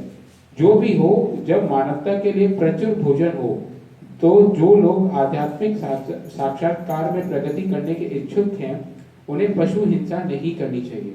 ठीक है, बस इसका अभी नेक्स्ट आ जाइए, सत्यम। सत्यम का अर्थ है कि मनुष्य को अपने स्वार्थ के लिए सत्य को तोड़ना मरोड़ना नहीं चाहिए। वैदिक साहित्यों में कुछ अंश अत्यंत कठिन हैं, लेकिन उसका अर्थ किसी प्रामाणिक गुरु को जानना चाहिए। वेदों को समझने की यही विधि है। श्रुति का अर्थ है किसी अधिकारी से सुनना। हाँ, देखिए वो फिर अलग हो गया सत्यम। तो मैं एक उदाहरण दे रहा हूँ सत्यम का। जैसे कोई मैनेजमेंट स्कूल में बताता है कि कर्मण्यवाधिकारस्ते मा फलेषु कदाचन। मैंने ये बताया था ना, तो कर्म किए जाओ, फल की आशा मत करो। लेकिन सोचिए कोई मैनेजर सोच रहे मैं भगवत गीता को अपने स्वार्थ के लिए यूज करूंगा, तो सब लेवल लोगों को जो बोनस बोल रहा है, बोनस बढ़ाओ, 20 साल से एक ही चीज दे रहे हो पूजा में, कम से कम पूरा 1 महीने का तनख्वाह तो आप सिर्फ 50% देते हो। तो फिर सब लेवल लोग को बुलाया और फिर भगवत गीता लिया, कर्मण्यवाधिकारस्ते मा फलेषु कदाचन, कर्म किए जाओ, फल की आशा मत करो। देखो भगवान बताया, मैं नहीं कहा, कर्म करते रहो बेचारा, तुम लोग टाका पैसा सब माया है। तो भगवान बोल रहे, मैं नहीं बोल रहा हूँ। ये सब अपना स्वार्थ के लिए शास्त्र को यूज करना, हाँ, इसको क्या बोला जा रहा है? ये सत्य नहीं। हाँ, ये सत्यम नहीं है। भगवान क्या समझा जा रहा था? भगवान भगवत गीता में बोलना चाह रहे हैं कि कर्म किए जाओ, माने कर्म भी 3 प्रकार के, अकर्म, विकर्म और कर्म। हाँ, तो अकर्म के बारे में बता रहे, भक्ति परायण कर्म। तो आगे पीछे सब कुछ सत्य बोलना चाहिए। आप भगवान का वाणी को यूज कर रहे हैं अपना टाका बचाने के लिए ये सत्यम नहीं है। ठीक है प्रभु, ये अहिंसा का, हम जैसे किसी को प्रसाद डिस्ट्रीब्यूट करता है तो उनको अगर हरे कृष्ण महामंत्र नहीं कराता है तो ये तो अहिंसा हो रहा है ना? हाँ, एब्सोल्युटली नहीं, थोड़ा हिंसा हो रहा है क्योंकि आप प्रसाद दे रहे हैं तो हिंसा नहीं हो रहा है, वो भी है। प्लस यस, आप अपॉर्चुनिटी लेना चाहिए। किसी को अगर फोकट का प्रसाद खिला रहे, ऐसा नहीं कि फोकट में बात दिया, नहीं, अरे भाई हरे कृष्णा बोलो, एक बार हरे कृष्णा बोलो। हाँ, किसी को आप कुछ दे रहे हैं भक्ति मूलक, तो you can take an advantage, वो भी एडवांटेज उसका कल्याण के लिए। जैसे आपने बताया, वितरण करने के समय हरे कृष्ण महामंत्र बोलिए, डेली माला जब हो रहा है ना, डेली ऐसे करके पूछ सकते हैं। कल भी आप वितरण जब करते हैं, डेली 16 माला, दिन कितना माला कर रहे हैं आप? जब नहीं बाबू मैं तो माला करिए, आज से डेली 16 माला करिएगा, सबको एक एक करके। फिर वो तो अगला दिन भी आएगा, शुरू किया, कल किया था 2 माला, ऐसे करके फॉलोअप कर सकते हैं। क्योंकि आपको मालूम है 365 दिन आएगा, आप 1 साल में वो 16 माला पकड़ लेगा, आप अगर डेली उनको फॉलो करते हैं। और specially very important to know the names of the people you are following up, वो बहुत इंपैक्ट होता है। मनीष प्रभु आज आपका 4 माला हुआ, हाँ मेरा हो गया 4 माला हो गया, हाँ, ऐसे करके टेक नेम्स, नाम जानना बहुत जरूरी है। वो पर्सनलाइजेशन होता है, व्यक्ति सोचता है कि मेरे लिए भी कोई सोचता है, नहीं तो ये जड़ जगत में किसी के लिए किसी का टाइम नहीं है ना, ऐसे करके। Very nice, good point, yes. श्रुति का अर्थ नहीं, श्रुति छोड़ दीजिए, नेक्स्ट अक्रोध। अक्रोध का अर्थ है 12 नंबर लिखिए, 12 नंबर लिखिए, अक्रोध। यदि कोई शुद्ध बनावे तो भी सहिष्णु बने रहना चाहिए, क्योंकि एक बार क्रोध करने पर सारा क्या लिखा है हिंदी में? सहिष्णु नहीं, अक्रोध का क्या लिखा है? यदि कोई शुद्ध बनावे को भी शुद्ध, यानी प्रोवोकेशन कोई करने का प्रयास कर रहे हो, सबको आपको इंस्टिगेट कर रहा है, फिर उसी समय आप क्या किया? सहिष्णु बन के रहा। पढ़िए आगे। क्योंकि एक बार क्रोध करने पर सारा शरीर दूषित हो जाता है। क्रोध रजोगुण तथा काम से उत्पन्न होता है, अतएव जो योगी है उसे क्रोध पर नियंत्रण रखना चाहिए।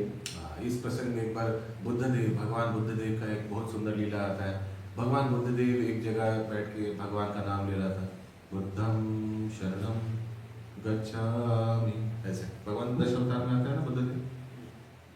कोई एक व्यक्ति आया बाजार में और उनको अनशन बोलने लगा, अरे तुम लोग साधु, तुम लोग समाज का बोझ हो, तुम लोग कुछ करते नहीं हो, तुम लोग को देखकर समाज पूरा अधपतन हो जाता है, कुछ करो, क्या करते हो तुम लोग, बेकार हो, समय का व्यर्थ करते हैं, ब्ला ब्ला ब्ला ब्ला ब्ला ब्ला बोलने के 10 मिनट 15 मिनट 1 घंटा बोलने।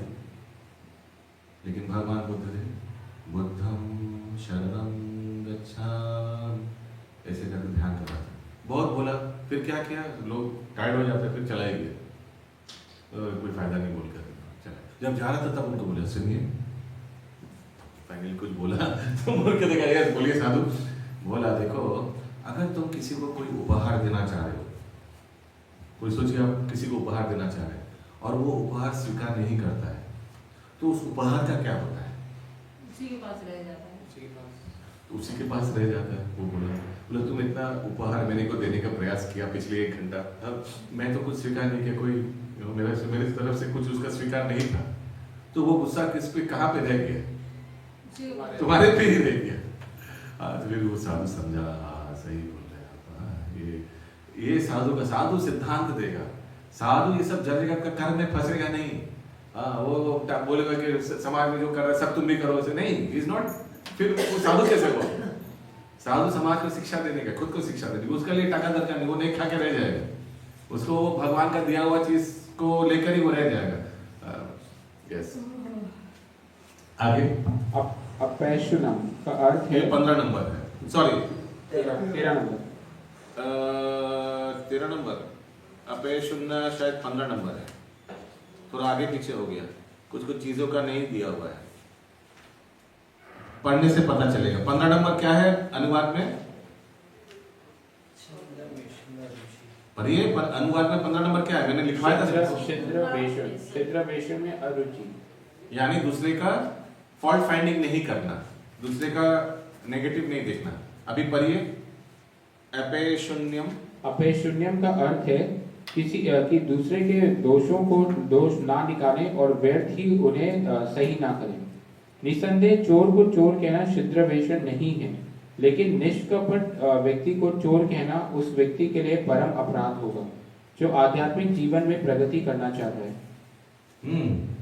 सो ऐसे फॉल्ट फाइंड नहीं करना चाहिए जो आध्यात्मिक, सोचिए जो प्रगति करना चाह रहे हैं तो उसको दूसरा पुराना जीवन को याद दिलाना। हाँ, अभी बहुत हरिनाम कर रहे हो, 100 चूहा मारकर हरे कृष्ण, हमको मालूम है तुम आगे क्या करता था, तो ये सब अपराध है। किसी वैष्णव को अपना पूर्व जन्म, पूर्व स्थिति का याद दिलाना, उसका फॉल्ट फाइंडिंग करना। संबंधी ठीक है वो करता था, लेकिन वो अभी प्रगति कर रहा है, अभी तो अच्छा रास्ते में आ गया, उसको सहयोग करना चाहिए, यू शुड सपोर्ट हिम, है ना। आगे, ही का अर्थ है कि मनुष्य अत्यंत लज्जाशील हो और कोई ग्रहित कार्य ना करे। अपाचलम या संकल्प का अर्थ है कि मनुष्य किसी प्रयास से विचलित या उदास ना हो, लज्जाशील हो। तो बहुत ध्यान रखना चाहिए कि हम लोग अभी इस्कॉन में आ गया है, तो हम लोग का आचरण, व्यवहार, पोशाक, बातचीत, इस पे समाज एकदम दूरबीन लगा के बैठा हुआ है। हाँ, because with great power comes great responsibility. हम लोग कुछ करेंगे और समाज के लोग कुछ करेंगे, दोनों में अंतर है ना। आप टैक्सी वाले से झगड़ा करिएगा पारा में 10 रुपए को लेकर, तो समाज बोले देखो ये है इस्कॉन का डिवोटी, सबसे झगड़ता है। हालांकि बाकी लोग गाली देता है टैक्सी वाले को, वो कोई परवाह नहीं ले, लेकिन इस्कॉन का भक्त कुछ करेगा तो बोलेगा देखो इस्कॉन का भक्त ऐसे ही होता है, वो इस्कॉन को नाम लेगा, आपको नहीं, क्योंकि आप अभी इस्कॉन का हो गए। इसीलिए बहुत ध्यान रखना चाहिए ये सब।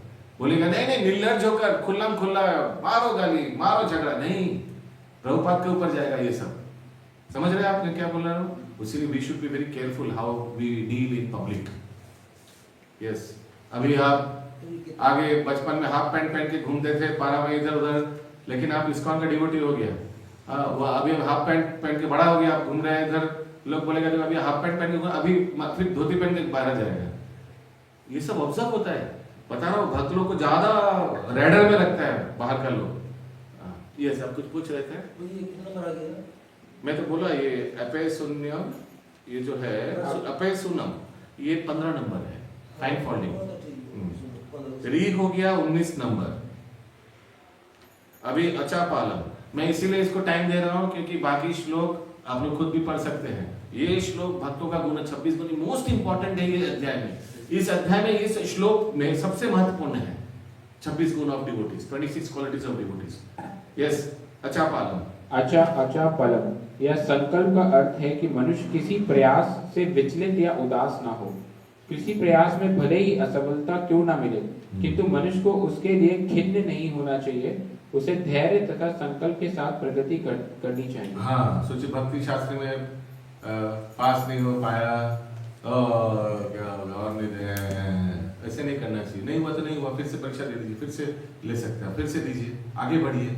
हाँ, और ऐसे करके जब ये स्टेपिंग स्टोन है, इससे क्या होगा, आपका शास्त्र अध्ययन अच्छा से होगा। क्लास ही तो हो रहा है, शास्त्र तो इनपुट ही हो रहा है ना, प्लस आपको ब्राह्मण दीक्षा के लिए दरवाजा खुल जाएगा, क्योंकि ये कंपलसरी है। तो इसीलिए कभी उदास, हताश, निराश नहीं होना चाहिए। क्या हो गया, हम ये करना चाहते ये नहीं मिला, ये सेवा करना चाहते नहीं मिला, डजंट मैटर, जुड़े रहिए। यस, आगे तेजस। यहाँ पर प्रयुक्त तेजस शब्द क्षत्रियों के तेजस 21 है, 21 नंबर तेजस। क्षत्रियों को अत्यंत बलशाली होना चाहिए, जिससे वे निर्बलों की रक्षा कर सके। उन्हें अहिंसक होने का दिखावा नहीं करना चाहिए। यदि हिंसा की आवश्यकता पड़े तो हिंसा दिखानी चाहिए, लेकिन जो व्यक्ति अपने शत्रु का दमन कर सकता है, उसे चाहिए कि कुछ विशेष परिस्थितियों में क्षमा कर दे। वे छोटे अपराधों के लिए क्षमादान कर सकता है। हाँ, छोटा छोटा अपराध को छोड़ देना चाहिए। उतना माइक्रो मैनेज कीजिएगा तो कुछ कर नहीं पाइएगा। हाँ, सोचिए ट्रैफिक पुलिस खड़ा है, सार्जन खड़ा है, अभी सार्जन किसी को एक को पकड़ा, इधर आओ, तुम हेलमेट क्यों नहीं पहना? सर वो देखिए, सर वो सब हेलमेट नहीं, उनको पकड़ता हूँ, सब छूट जाएगा, किसी को पकड़ नहीं पाएगा। हाँ, तो उतना माइक्रो मैनेज भी नहीं करना चाहिए। आप देख रहे हैं कुछ प्रोजेक्ट कर रहे हैं, कुछ एक बड़ा प्रोग्राम कर रहे हैं, उसमें देख रहे हैं कोई एक दो व्यक्ति बीच में घुस के थोड़ा प्रसाद ले लिया, लाइन थोड़ा होता है ना, भक्त लोग भी करता है, क्या कर रहे हो तुम लोग ये भक्त हो, तुम लोग लाइन में घुस जा रहे हो, ये सब चिल्लाने लगेगा तो फिर प्रोग्राम ही पूरा डूब जाएगा, है ना।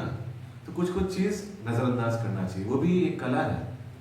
लेकिन ठीक है, वो चीज नजरअंदाज करिए, लेकिन भूलिए मत। सही समय पे उसको क्लास में आने के बाद बोलिए, हाँ हम देख रहा था तुम उस दिन लाइन में घुस जा रहे थे, ऐसे मत करना, ठीक है, प्रेम से बोलना है। तो जितना भी तिरस्कार पर्सनली करना है, जितना भी प्रशंसा सबके सामने करना है, ये याद रखिएगा। Chastisement personally and appreciation in public, this is one of the very important quality for devotee. आगे शौचम का अर्थ है पवित्रता, जो न केवल मन तथा शरीर की हो। नहीं हो रहा है क्या? एक बार उनको फोन लगाइए, पढ़िए।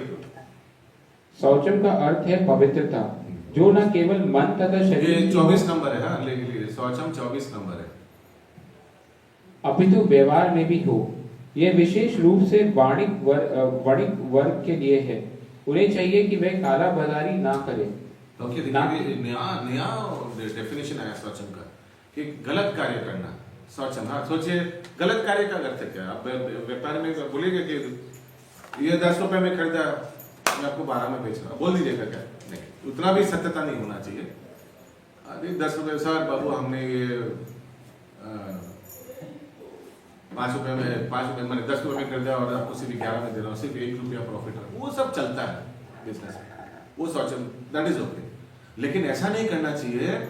ये प्लास्टिक का है, बोला देखिए गोल्ड का है, ये जो है ना गोल्ड प्लेटेड है, ये 24 कैरेट गोल्ड है, ये सब ये अनएथिकल है, ये सब नहीं करना चाहिए, ये अपवित्रता होगा, ये शौचमता माने शौचम का पालन नहीं कर रहे हैं, ठीक है। बेसिक चीज को आप झूठ बोल रहे हैं, वो ठीक नहीं होगा। You understand the difference? वो अगेंस्ट एटिकेट है। फिर आ गया 26 नंबर, नाती मानिता, अर्थात सम्मान की आशा ना करना, शूद्रों अर्थात श्रमिक वर्गों के लिए है, जिन्हें वैदिक आदेशों के अनुसार चारों वर्णों में सबसे निम्न माना जाता है। उन्हें प्रथा, सम्मान या प्रतिष्ठा से फूलना नहीं चाहिए, बल्कि अपनी मर्यादा में बने रहना चाहिए। शूद्रों का कर्तव्य है कि सामाजिक व्यवस्था बनाए रखने के लिए वे उच्च वर्णों का सम्मान करें। हरे कृष्ण। तो हम लोग कलयुग में सभी शूद्र हैं, ओके। तो हम लोग को हमारा कर्तव्य है कि बाकी सब वर्गों को, ब्राह्मणों को, अलग अलग वैष्णवों को हम लोग हेल्प करें, ये हम लोग का कर्तव्य है, ठीक है। बोलिएगा मत कि मैंने नहीं, मैं ब्राह्मण परिवार, मेरा द्विवेदी है टाइटल, देखिए नहीं।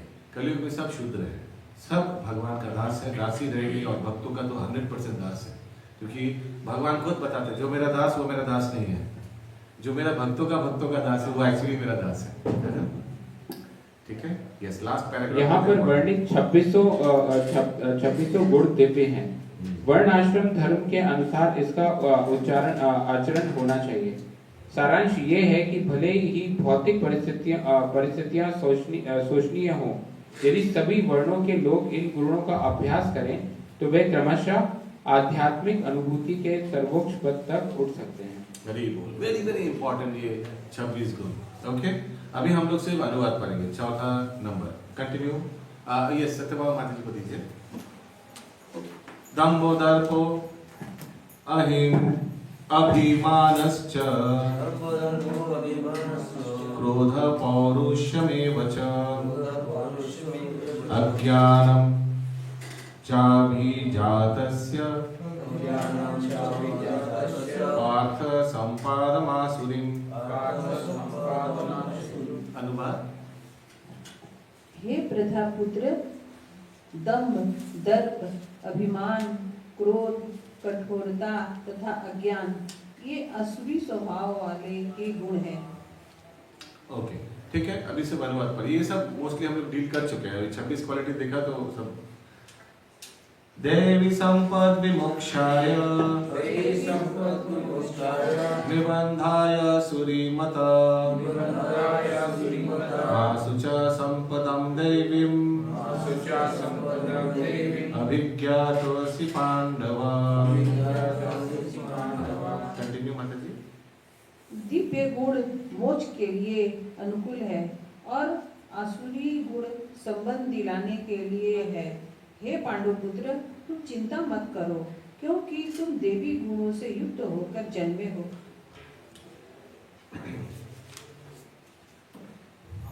अगला श्लोक 6 नंबर। द्वौ भूत सर्गौ लोकस्मिन् दैव आसुर एव च दैवो विस्तारसा प्रोक्त आसुरं पार्थ मे शृणु। हे प्रजापुत्र, तो इस संसार में सृजित प्राणी दो प्रकार के हैं, देवी तथा असुरी। मैं पहले ही विस्तार से तुम्हें देवी गुण बतला चुका हूँ। अब मुझसे असुरी गुणों के विषय में सुनो। हाँ, ये भी हम लोग पूरा पढ़ेंगे, ठीक है। देवी गुण 26 वाला हम लोग सुन लिया। 7 नंबर बहुत इंपॉर्टेंट। प्रवृत्तिं च निवृत्तिं च जनाना विदुरासुरा ना शौचं नापि चाचारो ना सत्यं तेषु विद्यते। सब ध्यान से सुनिए। जो असुरी है वे यह नहीं जानते कि क्या करना चाहिए और क्या नहीं करना चाहिए। उनमें न तो पवित्रता है, न उचित आचरण और न ही सत्य पाया जाता है।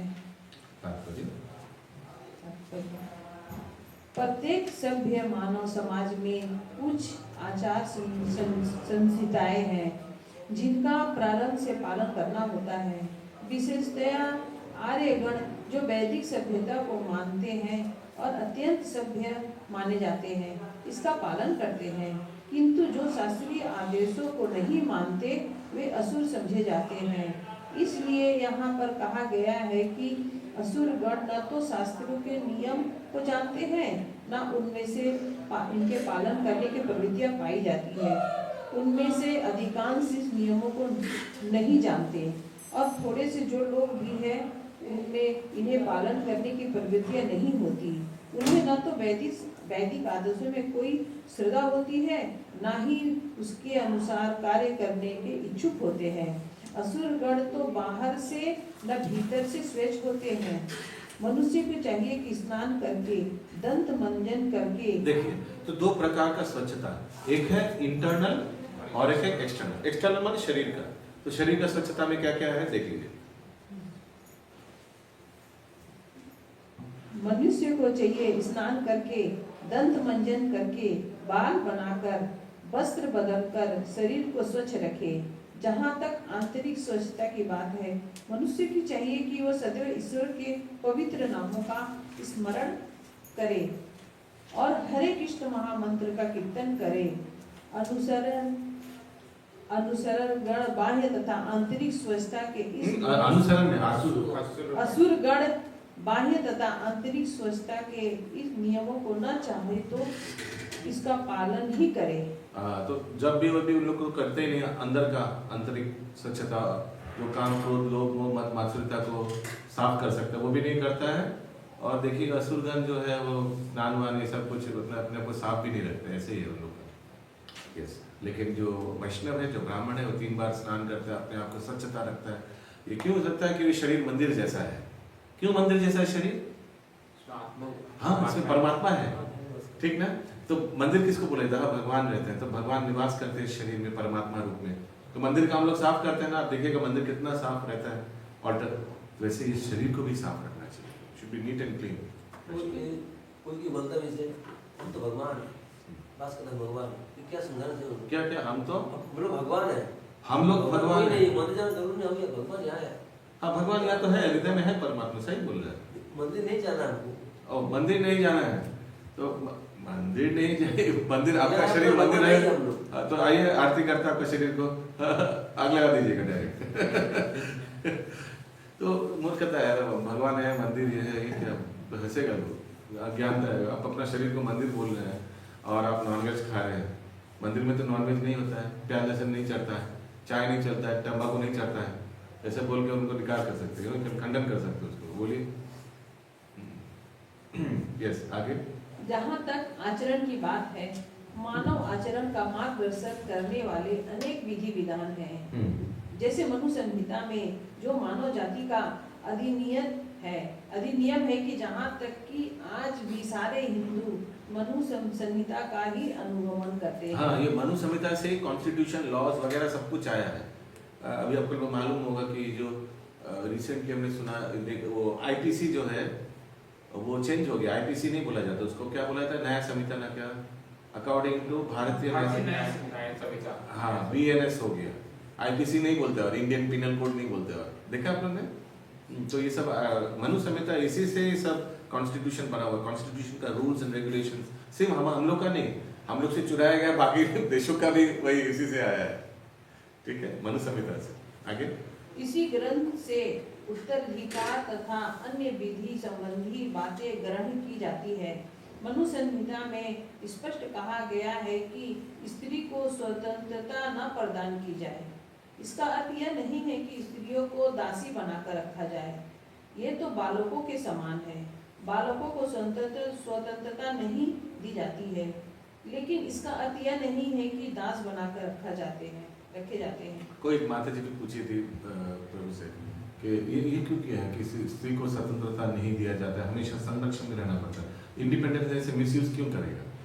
क्योंकि स्त्री में एक क्वालिटी रहता है, गुण है कि बहुत भोग का प्रवृत्ति बहुत ज़्यादा है पुरुषों से, उसीलिए स्वतंत्रता देने से वो मिसयूज हो जाएगा। क्योंकि भोग का प्रवृत्ति बहुत हाई है कंपेयर टू पुरुष। क्यों ऐसा है? क्योंकि भगवान ने ऐसे बनाया। इसमें कोई खराब बुरा लो हाई फील करने का कुछ नहीं है। भगवान ने अलग अलग 2 प्रकार का शरीर बनाया, पुरुष और महिला का, तो वैसे उस बनाया, तो वैसे ही है। तो उसीलिए संरक्षण में रखना चाहिए, वेरी इंपॉर्टेंट। इसमें कोई प्रॉब्लम क्या है? एक्चुअली संरक्षण में रहने में कोई दिक्कत नहीं है। इनफैक्ट सोचिए, आपका कोई दायित्व ले लिया तो उसमें प्रॉब्लम क्या है? तो आप तो बिंदास रहोगे। बताइए, बिल्ली का बच्चा ज्यादा आराम में है या बंदर का बच्चा? बिल्ली का बच्चा, हाँ आप देखा है, बिल्ली का बच्चा बिल्ली का मुंह में आ करके पकड़ के रखता है दांतों के बीच, और वो बेचारा आराम से सोता है। तो मालूम है मम्मी हमको यहाँ से वहां ले जाएगा, ठीक ना। लेकिन बंदर का बच्चा क्या होता है? वो उसको पकड़ना पड़ता है मम्मी को पीठ में, और मालूम है मम्मी अभी कूदने वाला है दूसरा वृक्ष में, अगर हम ठीक से नहीं पकड़ा तो हम गिरेगा। माने स्वतंत्रता अपने हाथ में है, और बिल्ली का बच्चा का स्वतंत्रता किसके हाथ में है? उसकी माँ के हाथ में है। दोनों में से कौन सा परिस्थिति आप लेना चाहेंगे? ऑब्वियसली बिल्ली का बच्चा। What is wrong in being under somebody's jurisdiction? इसमें प्रॉब्लम क्या है? ये दिमाग में नहीं जाएगा। ये दिमाग में गया तो बहुत प्रॉब्लम सॉल्व हो जाएगा समाज का। ये दिमाग नहीं, स्वतंत्रता अपने हाथ में रखेंगे। अपने हाथ में रखने से प्रॉब्लम है, क्योंकि मैंने जैसे बताया एक क्वालिटी है विमेन का, वो है भोग का प्रवृत्ति बहुत है। तो जिनका भोग का प्रवृत्ति बहुत है उनको कैसे आप स्वतंत्रता दे सकते हैं? समझ रहे? प्रभु जी बोला तो उल्टा ही आता है कि आदमियों का वो ज्यादा नहीं, शास्त्र पढ़िए, इसमें पता चलेगा। The tendency for sense gratification is very high in case of women compared to men. That's why they should not be given independence. They should be always under somebody's administration. That is very important. कोई पुरुष का administration वो रहना बहुत जरूरी है, क्योंकि उनको अच्छा से गाइड कर पाएगा। गाइडेंस दरकार है और कुछ नहीं। यस, आगे। लेकिन असुरों ने हाँ, ये तो अभी हॉट टॉपिक है, अभी सब प्रश्न आएगा एक-एक करके। आगे बढ़ना है। हाँ, बोलिए। कृष्ण के संरक्षण में रहना चाहिए, हाँ, स्वीकार नहीं कर पाते। तो वही संरक्षण में रहने वो प्रॉब्लम हो जाता है। कोई गाइडेंस में नहीं रहना चाहते। जैसे आप देखिएगा क्लास में मॉनिटर हो तो लोग नहीं, मॉनिटर क्यों, टीचर ना हो तो और अच्छा है ना। अब देखिए क्लास में क्या होगा, फिर सब अपना औकात पे आ जाएगा सब, है ना। क्लास में टीचर नहीं हो तो कैसे होता है। तो वो लोग चाहते हैं ऐसे परिवेश कि there is nobody to be, I should not be watched, मैं किसी का, I should not be accounted for, accountability ना रहे मेरे को, मैं कोई सर्वेलेंस में ना रहूं। तो लोग चाहते हैं वैसा। उससे क्या होगा, मैं कुछ भी कर सकता हूँ, उस परिस्थिति में रहना चाहते हैं, मनमानी करेंगे। मनमानी करेंगे। लेकिन ये तो प्रॉब्लम है। It's better to be under observation, surveillance, accountability, वो सब रहना बहुत अच्छा है।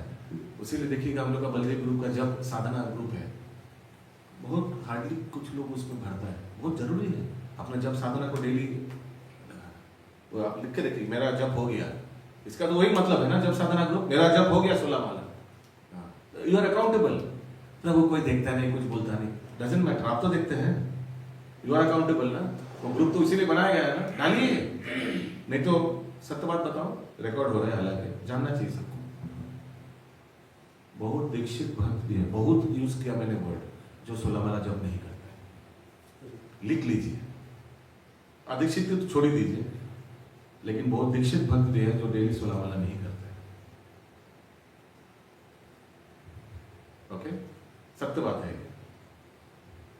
जो लीडर है देखिए, वो तो सबसे टच में रहता है ना, उसको मालूम है अच्छा से 16 माला नहीं करता, तो अपना बहाना मार देगा, मेरा छोटा बच्चा है उसीलिए मैं नहीं करता। तो फिर दीक्षा क्यों लिया, गुरु के सामने प्रॉमिस क्यों किया, तो बच्चा नहीं था क्या? मेरा परिस्थिति ऐसा है उसीलिए मैं जब नहीं करता, भगवान को तो मालूम है, प्रभु को मालूम है। अच्छा ऐसे ऐसे बहाना मार के नहीं करता, दीक्षा हो गई नहीं करता 16 माला। ये सब अपराध तो गुरु को लगता है ना, उसको ऐसे नहीं करना चाहिए। ओके, ये उसीलिए अकाउंटेबिलिटी रहना चाहिए। अकाउंटेबिलिटी गंडी में रहिए, गंडी में समझे ना, वो बैरिकेड में रहिए, फिर आप सुरक्षित रहिएगा। अदरवाइज देखिए, हम लोग तो कोई बच्चा नहीं है, अपना भक्ति को ठीक से अपना कोई संभालना पड़ेगा। जितना भी गुरुदेव है ठीक है, लेकिन अपना कोई संभालना पड़ेगा। आप जब नहीं करेंगे तो गुरुदेव आकर आपके लिए जब नहीं करके देगा। आप 4 नियमों का उल्लंघन करेंगे तो आकर आपको हमेशा, गुरुदेव बहुत बिजी है, बहुत शिष्य है उनका, डोंट एक्सपेक्ट। यस, आगे। लेकिन कहाँ थे हम लोग, कहाँ है? यहाँ है मनुष्य संहिता को मानव जाति, ये हाँ, ये पैरा है। लेकिन असुरों ने ऐसे आदेशों की उपेक्षा कर दी है। वे सोचने लगे हैं कि स्त्रियों को पुरुष के समान ही स्वतंत्र प्रदान की जाए, लेकिन इससे संसार की सामाजिक स्थिति में सुधार नहीं हुआ। वास्तव में स्त्रियों की जीवन की प्रत्येक अवस्था में सुरक्षा प्रदान की जानी चाहिए। उसके बाल्यकाल में पिता द्वारा संरक्षण प्रदान किया जाना चाहिए, तरुण में पति के द्वारा और बुढ़ापे में बड़े पुत्रों के द्वारा। मनु संहिता के अनुसार यही उचित सामाजिक आचरण है, लेकिन आधुनिक शिक्षा में नारी का एक अंतरजातीय अहंकार पूर्वक बोध उत्पन्न कर दिया है। अतएव वह विवाह एक कल्पना बन चुका है। स्त्री की नैतिक स्थिति भी बहुत अच्छी नहीं रह गई। अतएव असुरगण कोई ऐसा उपदेश ग्रहण नहीं करते जो समाज के लिए अच्छा हो, उचित, चूंकि वे महर्षियों के अनुभव का, उनके द्वारा निर्धारित विधि विधानों का पालन नहीं करते। अतः असुरी लोग ही सामाजिक स्थिति को अत्यंत शोचनीय है। किसी का कोई प्रश्न है, कोई लाइन समझ नहीं आया? अगला श्लोक 8 नंबर। असत्यम अप्रतिष्ठम ते जगत आहुर अनिश्वरम अपारस्पर संभूतम किमन्यत् काम हेतुकम्। ओके, ओके, अभी हम लोग सिर्फ अनुवाद करेंगे। जो मेन दो श्लोक था दैवी प्रकृति और आसुरी प्रकृति वो कवर हो गया। अनुवाद पढ़िए। वे कहते हैं कि यह जगत मिथ्या है, इसका कोई आधार नहीं है और इसका नियम किसी ईश्वर द्वारा नहीं होता है। उसका कहना है कि यह कामेच्छा से ही उत्पन्न होता है और काम के अतिरिक्त कोई अन्य कारण नहीं है। स्पेशली पुणे में बहुत बड़ा संस्था है, सिर्फ काम इच्छा वैसे ही उसी में सब लिप्त है। ऐसे करके ये फिलोसफी प्रोपगेट करता है। अगला श्लोक 9 नंबर। एताम दृष्टिम अवस्तभ्य नस्तात्मनो अल्प बुद्धय प्रभावन्त्युग्र कर्मणा शायया जगतो अहित। ऐसे निष्कर्षों का अनुगमन करते हुए आसुरी लोग जिन्होंने आत्मज्ञान खो दिया है और जो बुद्धिहीन है, ऐसे अनुपयोगी एवं भयावह कार्यों के निवृत्त होते हैं जो संसार के विनाश करने के लिए होता है। हाँ, तो ऐसे आसुरी लोग भयावह कार्य करेगा। आप लोग कलयुग में देख रहे हैं कितना डेंजर सुनने को मिलता है। आज से कम 10-20 साल हो गया ना, वो मनुष्य का मांस खाना, वो नोएडा में पकड़ा गया था सुरंग के अंदर, क्या मनिंदर ना क्या नाम था। हाँ, अरे ये पुराना चीज हो गया। अभी मनुष्य का मांस खाना, मार काट कूट के खाना पीना, वो सब तो हो गया, सब कुछ पुराना बात है। जितना दिन जाएगा और नया लेटेस्ट सुनने को मिलेगा। यह है आसुरी प्रवृत्ति। अगला श्लोक 10 नंबर। काममाश्रित्य दुष्पूरम दंभ मदन्वित मोहगृहीत्वा सद्ग्राहम् प्रवर्तन्ते शुचिव्रता। कभी न संतुष्ट होने वाले काम का आश्रय लेकर तथा गर्व के मद एवं मिथ्या प्रतिष्ठा में डूबे हुए आसुरी लोग इस तरह मोहग्रस्त होकर सदैव क्षण भंगुर वस्तुओं के द्वारा अपवित्र कर्म का व्रत लिए रहते हैं। अपवित्र कर्म का व्रत लिए रहते हैं कि जो खराब काम कर रहा है, अपवित्र कार्य कर रहा है, उसी में रहते हैं, उसी में रहना पसंद करते हैं। अगला श्लोक 11-12। चिंतम अपरिमेयं च प्रलयन्तम् उपाश्रिता कामुपभोग परम एतावदिति निश्चिता। आसपास सतेर्बद्ध काम क्रोध परायण विहन्ति काम भोगर्थम अन्ययनार्थ संचयम्। Yes, next speaker, रोहिणी माता जी, रोशनी माता जी।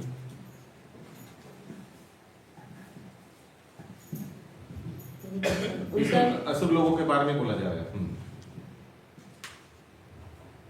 उनका विश्वास है कि इंद्रियों की तुष्टि ही मानव सभ्यता की मूल आवश्यकता है। हाँ, इंद्रियों की तुष्टि, मन के दुख दियो ना, मन ज्यादा चाहे ताए खाइते दियो, मन के कष्ट देते नहीं।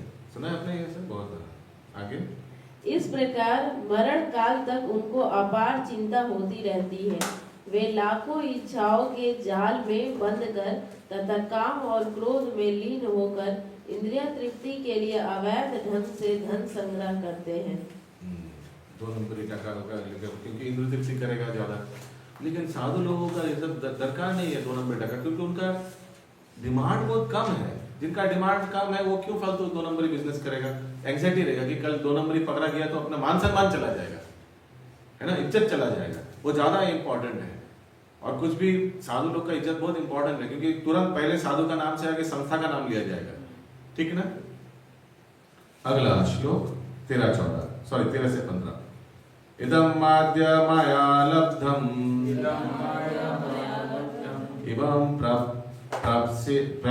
प्राप्से मनोरथम इदम आसीदम अपि मे अस्तितम अपि मे भविष्याति पुनर्धनम असो माया हता शत्रु हनिष्ये च परमपि ईश्वरोऽहम् अहं भोगी सिद्धोऽहं बलवान् सुखी आद्योऽभिज्ञानवम् अस्मि वन्योऽस्ति सदृशो माया यक्षे तस्यामि मोदिस्य इति अज्ञान विमोहित। यस माता जी।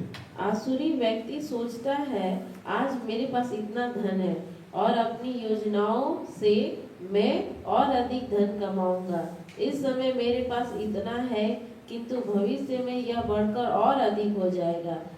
वह मेरा शत्रु है और मैंने उसे मार दिया है और मेरे अन्य शत्रु तो भी पहला मार वाला जो दिए है ना, हैं। इतना मेरा धन है और इतना फ्यूचर में हो जाएगा, मैंने इसको इधर इन्वेस्ट किया, जब मैं बूढ़ा हो जाऊंगा तो ये सब हमको संभालेगा एक्सेट्रा एक्सेट्रा। लेकिन उसी दिन उसी साल कोविड होके मर गई, जा खेली खत्म। ऐसे होता है ना, बहुत हुआ भी होगा, है ना। तो इसीलिए कहा जाता है कि अगर भगवान को हंसाना है तो क्या करना चाहिए, भगवान को अपना फ्यूचर प्लान बोलिए, भगवान बहुत हंसेगा।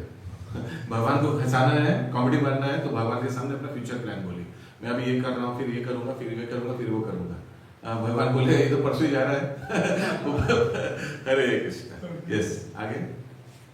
मैं सभी वस्तुओं का स्वामी हूँ, मैं भोक्ता हूँ, मैं सिद्ध शक्तिमान तथा सुखी हूँ, मैं सबसे धनी व्यक्ति हूँ और मेरे आसपास मेरे कुलीन संबंधी है। कोई अन्य मेरे समान शक्तिमान तथा सुखी नहीं है। मैं यज्ञ करूंगा, दान दूंगा और इस तरह आनंद मनाऊंगा। इस प्रकार ऐसे व्यक्ति अनावश्यक मोहग्रस्त होते रहते हैं। ठीक ना, ये आसुरिक व्यक्ति का ऐसे ऐसे उनका सोच रहता है। अनेक चित्त विभ्रांत मोह जाला समावृति प्रशक्त शम भोगेषु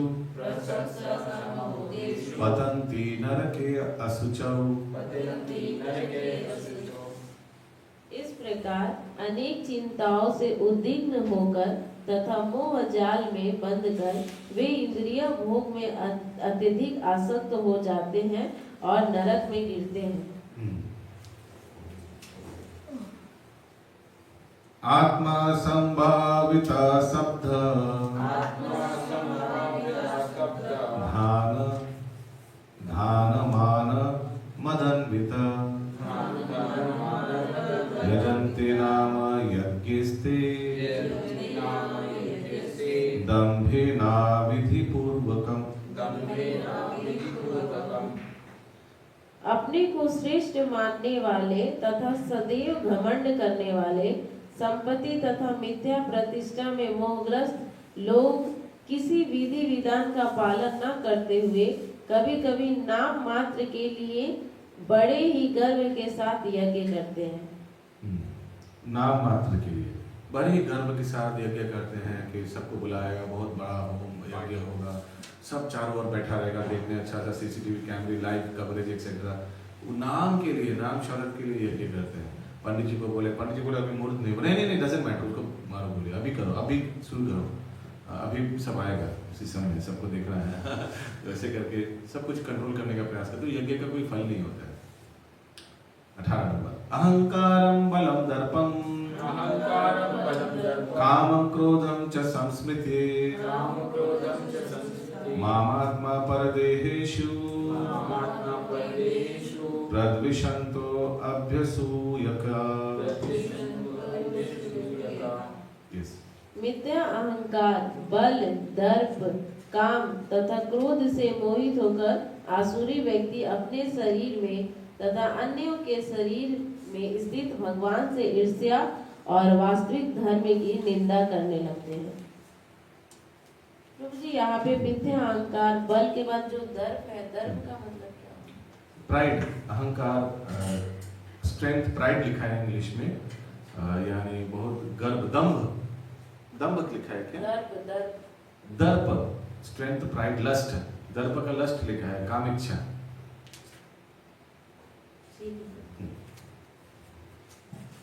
अगला श्लोक 19। तमाहं द्विषता क्रूरन् संसारेषु नराधमां क्षिपम्याजाश्रम आशुभान् आशुरेष्वेष एव योनिषु। जो लोग ईर्ष्यालु तथा क्रूर है और नराधम है, उन्हें मैं निरंतर विभिन्न आसुरी योनियों में भवसागर में डालता रहता हूँ। आसुरीं योनिं यस नेक्स्ट स्पीकर माताजी। आसुरीं योनिमापन्ना मूढ़ जन्मानि जन्मनि मामपराप्यैव कौन्तेय ततो यान्त्यधमां गतिम्। हे कुंती पुत्र, ऐसे व्यक्ति आसुरी योनि में बारंबार जन्म ग्रहण करते हुए कभी भी मुझ तक पहुंच नहीं पाते। वे धीरे धीरे अत्यंत अधम गति को प्राप्त होते हैं।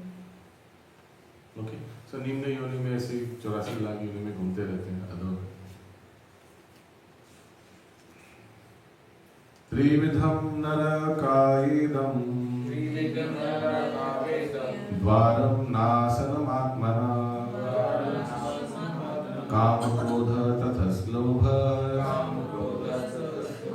तस्मादेतत्त्रयं त्यजेत्। इस नरक के 3 द्वार हैं, काम, क्रोध तथा लोभ। प्रत्येक बुद्धिमान व्यक्ति को चाहिए कि इन्हें त्याग दे, क्योंकि इनसे आत्म का पतन होता है।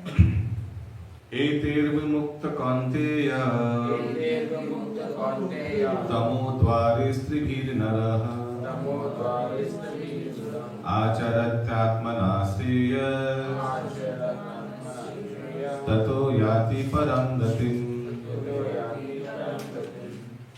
हे कुंती पुत्र, जो व्यक्ति इन 3 नरक द्वारों से बच पाता है, वह आत्म साक्षात्कार के लिए कल्याणकारी कार्य करता है और इस प्रकार क्रमशः परम गति को प्राप्त होता है। यह शास्त्र विधिम उत्सृज्य वर्तते कामकारता नासा सिद्धिमवप्नोति न सुखम न परां गतिम्। जो शास्त्रों के आदेशों की अवहेलना करता है और मनमाने ढंग से कार्य करता है, उसे न तो सिद्धि, न सुख, न ही परम गति की प्राप्ति हो पाती है। हाँ, इसका थोड़ा अनुवाद पढ़िए, फर्स्ट पैरा। तात्पर्य, जैसा कि पहले कहा जा चुका है, मानव समाज के विभिन्न आश्रमों तथा वर्णों के लिए शास्त्र विधि दी गई है। प्रत्येक व्यक्ति को इन विधि विधानों का पालन करना होता है। यदि कोई इनका पालन ना करे, काम, क्रोध और लोभवश स्वेच्छा से कार्य करता है, तो उसे जीवन में कभी सिद्धि प्राप्त नहीं हो सकती। दूसरी शब्दों में, भले ही मनुष्य की सारी बातें सिद्धांत के रूप में जानता रहे, लेकिन यदि वह इन्हें अपने जीवन में नहीं उतार पाता, तो वह अधम जाना जाता है। मनुष्य योनि में जीव की आशा की जाती है कि वह बुद्धिमान बने और सर्वोच्च पद तक जीवन को ले जाने वाले विधानों का पालन करे, किंतु यदि वह इनका पालन नहीं करता, तो उसका अधःपतन हो जाता है। लेकिन फिर भी जो विधि विधानों तथा नैतिक सिद्धांतों का पालन करता है, किंतु अंतोगत्वा परमेश्वर को समझ नहीं पाता, तो उसका सारा ज्ञान व्यर्थ जाता है। हाँ, ये वेरी इंपॉर्टेंट है। तो ऐसा बहुत विधि विधानों का पालन करता है, लेकिन भगवत प्राप्ति में उतना उनका रुचि नहीं है, तो इसका पूरा जीरो हो जाता है। ऐसे बहुत धार्मिक व्यक्ति आप देखिएगा समाज में, घर पे भी होगा, जो बहुत नियम कानून को फॉलो करता है, बहुत डिसिप्लिन है व्यक्ति, होगा ना, बहुत डिसिप्लिन है, हाँ, लेकिन भगवान का लिए उतना रुचि नहीं। भगवान को जस्ट एक बार ओम जय जगदीश हरे, वो भी एक रूटीन पार्ट है, जो एक रूटीन जैसा करता है, सब कुछ करता है, वो भी करता है, करके फिर ऑफिस जाता है, एकदम टाइमली आता है, सब अपना करते हुए ठीक से पालन कर रहा है, लेकिन धार्मिक है, आध्यात्मिक नहीं है। ऐसा है ना? हाँ, ऐसा होता है व्यक्ति, तो उसका गति भी एकदम शून्य है। यस, आगे। और यदि वह ईश्वर के अस्तित्व को मान भी ले, किंतु यदि वह भगवान की सेवा नहीं करता तो भी उसके प्रयास निष्फल हो जाते हैं। हाँ, तो वही, वो ईश्वर को मान भी ले, नास्तिक नहीं आस्तिक है, लेकिन जस्ट वो अगरबत्ती दिखाता है 3 बार, बस हो गया, फिनिश, और कुछ नहीं, एक्स्ट्रा नथिंग। ईश्वर के आदेशों का पालन करना या आदेश क्या है वो पढ़ना, जानने का इच्छा कुछ नहीं है, दरकार ही नहीं समझता। यस, आगे। अतएव मनुष्य को चाहिए कि अपने आप को कृष्ण भावनामृत तथा भक्ति के पद तक ऊपर ले जाए, तभी वह परम सिद्ध अवस्था को प्राप्त कर सकता है, अन्यथा नहीं। अगला श्लोक 24 नंबर। तस्मात् शास्त्रं प्रमाणं ते कार्य व्यवस्थितौ ज्ञात्वा शास्त्र विधानोक्तं कर्म कर्तुम् इहर्हसि। यस। अतएव मनुष्य को यह जानना चाहिए कि शास्त्रों के विधान के अनुसार क्या कर्तव्य है और क्या अकर्तव्य है। उसे ऐसे विधि विधानों को जानकर कर्म करना चाहिए जिससे वह क्रमशः ऊपर उठ सके। यस, भारतवर्ष में there are many parties of spiritual understanding, ये वाला पढ़िए, दूसरा पैराग्राफ। इन इंडिया, भारत में आध्यात्मिक विद्या के कई दल हैं जिन्हें प्राय 2 श्रेणियों में रखा जाता है, निराकारवादी तथा साकारवादी। दोनों ही दल वेदों के नियमों के अनुसार अपना जीवन बिताते हैं। शास्त्र के नियमों का पालन किए बिना कोई सिद्धि प्राप्त नहीं कर सकता। अतएव जो शास्त्र के तात्पर्य को वास्तव में समझता है वह भाग्यशाली माना जाता है। तो दोनों ही स्पिरिचुअल अंडरस्टैंडिंग है, निराकारवादी और साकारवादी। तो मत समझिएगा सत्यवान माता जी कि निराकारवादी लोग कुछ गलत सिद्धांत नहीं, क्योंकि वेदों में दोनों का बारे में बताया गया है डिटेल में। तो दोनों को ही स्पिरिचुअलिस्ट बोला गया है, दोनों को ही आध्यात्मिक बोला गया है, क्योंकि शास्त्र में दोनों का बारे में वर्णन दिया हुआ है। निराकार ब्रह्म का उपासना के बारे में भी दिया हुआ है और साकार का भी, और दोनों का गति भगवत धामी है। मैं फिर से रिपीट कर रहा हूँ, दोनों का गति भगवत धामी है। प्रॉब्लम यही है कि पहला वाला जो निराकारवादी और भगवत धाम का ब्रह्म ज्योति में जाकर फंस जाता है, उससे ऊपर और उठ नहीं पाता है, लेकिन भगवत धाम प्राप्ति है। और जो लोग आसुरिक प्रवृत्ति है और भगवान के विरुद्ध में युद्ध किया, ध्यान से सुनिएगा, उन लोग भी ब्रह्म ज्योति प्राप्त होता है। दोनों प्रकार से ज्यादा, एक तो भगवान के विरुद्ध में जो ये युद्ध किया वो भी भगवत ब्रह्म ज्योति प्राप्त होता है, भगवत धाम प्राप्त होता है, और यहाँ जो भगवान के निराकार का उपासना किया वो भी ब्रह्म ज्योति प्राप्त होता है। ये कुछ उस तरह जेल में कुछ जेल में देखिएगा, एक तो चोर चकोर वो सब जाता है ना, एकदम घटिया समाज का एकदम कीड़ा सब, वो भी जाकर जेल में फंसता है। और समाज के कुछ पढ़े लिखे बैंक वाला जो बड़ा बड़ा खेल खेला है, पढ़े लिखे IIT pass out, IIM pass out, लेकिन बैंक फ्रॉड में पकड़ा गया है 10,000 करोड़ में, वो भी जाकर ब्रह्म ज्योति में, वो जेल में जाकर फंसते हैं। तो जेल में 2 प्रकार का व्यक्ति होता है यूजुअली, पढ़े लिखे और फिर एकदम चोर, एकदम वो श्रेणी चोर डकैत। वही मैं समझाया था, समझ में आया दोनों कैसे उधर पहुंचते हैं। दोनों का गति वही है, जो भगवान के विरुद्ध में। हाँ, एब्सोल्युटली, ब्रह्म ज्योति भगवान का नाम है, कोई संदेह नहीं, क्योंकि भगवान के विरुद्ध में युद्ध किया, भगवान को स्मरण नहीं, कंस, रावण, ये सब जाकर वही गया। तो उसी में बोला चोर डकैत भी जेल में जाता है। और जो लोग भगवान का निराकार रूप का आराधना कर रहे हैं, यानी बैंक वाला जो पढ़े लिखे हैं IIT वाईटी, लेकिन जाकर फ्रॉडी किए, वो भी जाकर वही ब्रह्म ज्योति में फंसता है। समझ में आया दोनों का फर्क? निराकारवादी, निर्विशेषवादी, शून्यवादी, ये सब एक ही होते नहीं, तीनों अलग। निराकार और निर्विशेष एक बोल सकते हैं, क्योंकि उसका विशेष रूप को स्वीकार नहीं करता है, स्वीकार करता है। ठीक है, भगवान का अस्तित्व स्वीकार करता है, लेकिन भगवान निराकार है या निर्विशेष है। ठीक है, वो सेम है। शून्यवादी अलग है। शून्यवादी मीन्स वर्डिज्म, शून्य वर्डिज्म। हाँ, शून्यवादी का उदाहरण में बुद्धिज्म आता है। उन लोगों को लगता है कि शून्य सब रीइंकार्नेशन में बिलीव नहीं करता है, इस जन्म मृत्यु के बाद सब एकदम शून्य में विलीन हो जाएंगे, खत्म। वो भी तो ब्रह्म ज्योति तक जाते हैं ना। शून्यवादी नहीं, 84 लाख में घूमने घूमते वो कहा भगवान ने निराकार रूप का तो आराधना नहीं करता है, वो तो बोलते शून्य हो जाएगा, सब खत्म, टाटा बाय बाय, होते हैं ना ब्रह्म ज्योति में जाके विलीन हो जाएंगे, ऐसे नहीं होते वो लोग। नहीं, देयर कॉन्सेप्ट उसमें पढ़ना पड़ेगा, बुद्धिज्म का कॉन्सेप्ट क्या है। वाइडिज्म मींस वाइड, सब खत्म, फिनिश। प्रभुपाद वाइडिज्म के बारे में बताते थे, इंग्लिश में बोला था कि the only thing void in this world is the void head of the voidist। हाँ, यही बताते थे, क्योंकि कुछ है ही नहीं शून्य, कहाँ शून्य में विलीन जाएंगे। तो आप जो भी कुछ सोचो, लेकिन मृत्यु के बाद आपको 84 लाख में घूमना पड़ेगा।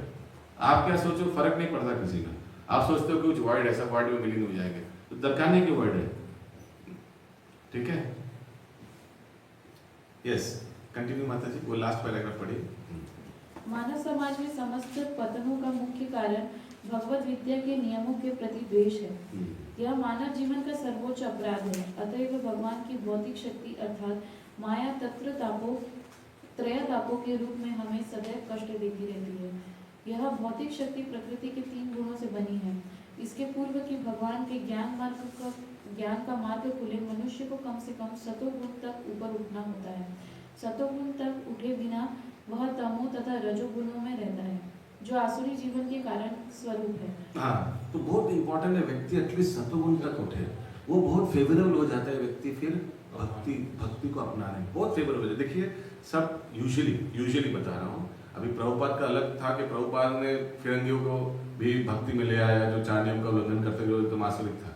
लेकिन साधारणतः देखिएगा कि सतोगुणी व्यक्ति ज्यादा आकृष्ट होता है ये भक्ति मार्ग में, क्योंकि थोड़ा लाइफस्टाइल मिलता जुलता है। सतुगुणी व्यक्ति और भक्त का लाइफस्टाइल थोड़ा मिलता जुलता है, ज्यादा दिक्कत नहीं होता। सतुगुणी व्यक्ति भी 3-4 बजे उठ जाता है सुबह, और साधु भी, वैष्णव लोग भी उठ के जब करता है। सतुगुणी व्यक्ति भी सुबह उठकर थोड़ा धार्मिक कार्य करता है, मछली को थोड़ा दाना देना, पानी देना, पेड़ पौधा को थोड़ा प्राणायाम करना, अनुलोम विलोम, कपालभाति, है ना, थोड़ा मॉर्निंग वॉक में जाना, मॉर्निंग वॉक जाते जाते थोड़ा धार्मिक गाना सुनना, घर में थोड़ा जय हनुमान ज्ञान, ये सब ये सतोगुणी व्यक्ति ऐसे धार्मिक काम करता है, और भक्त लोग भी वैसे कुछ सुबह सुबह करते हैं, तो इसलिए it's very easy for him to adopt Vaishnav lifestyle. Yes, continue please.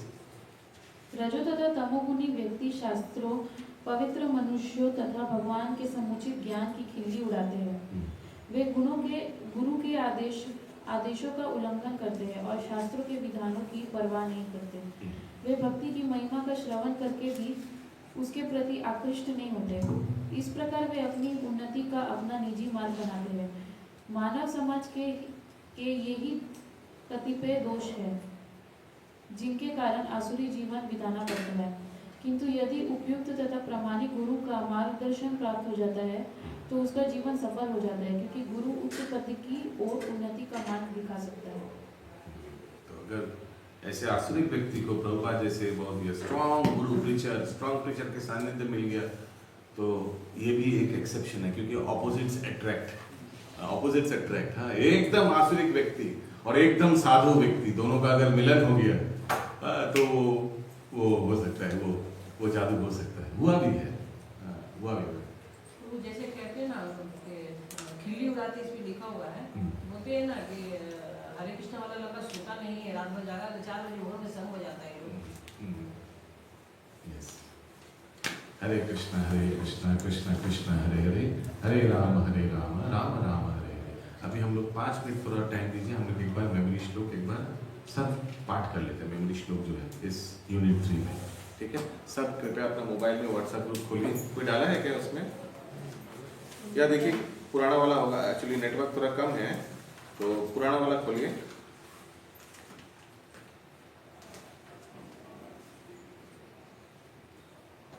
दस टाइम मीटिंग है। पुराने वाले का डेट क्या है आपका, देखिए ये आपका 25 दिसंबर को डाला गया है, जो खुल जाएगा क्योंकि उसके लिए नेटवर्क नहीं चाहिए।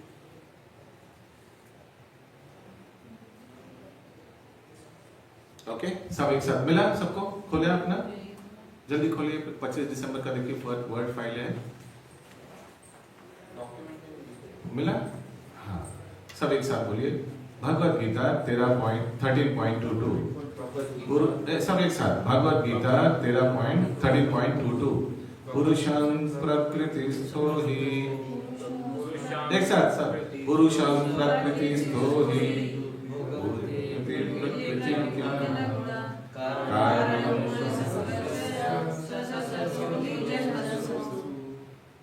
सॉरी, भगवत गीता 13.22 उपद्रेष्टानुमन्तश्च भर्ता भोक्ता महेश्वर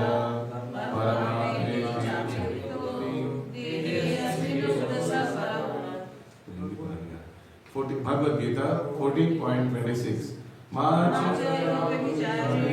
भक्ति योगेन सेवते ब्रह्म भूयाय कल्पते। भगवत गीता 15.7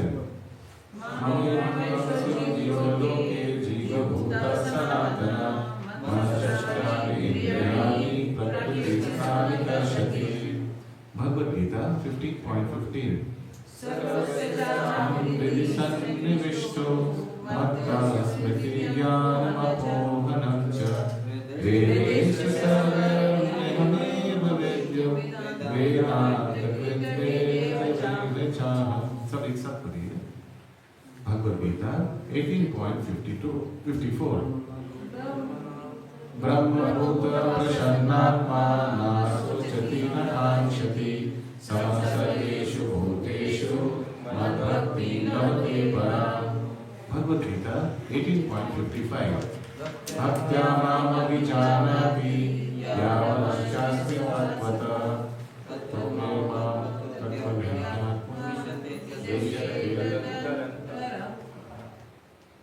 भगवद गीता 18.65 मन्मना भव मद्भक्तो मद्याजी मां नमस्कुरु मामे वससि सत्यन्ते प्रतिजाने प्रियोसि मे। भगवद गीता 18.66 सर्वधर्मान् परित्यज्य मामेकं शरणं व्रज अहं त्वं सर्वपापेभ्यो मोक्षयिष्यामि मा शुचः। हरे कृष्ण। तो हम लोग कैसे प्रश्न करेंगे जब टेस्ट होगा? मैं आपको 18.66 बोलूंगा तो आपको श्लोक बोलना है, ये हो सकता है। मैं आपको अनुवाद पर दूंगा, आपको श्लोक बोलना है, ये भी हो सकता है। ठीक है? और मैं श्लोक बताऊंगा और आपको अनुवाद बताना है, ये भी हो सकता है। तो इसलिए अच्छा से ये श्लोका को टाइम दीजिए, सब प्रिंट आउट निकाल के दीवार में चिपका दीजिए, प्रैक्टिस करिए। ठीक है? डेली 2 बार प्रैक्टिस करिए। हरे कृष्ण।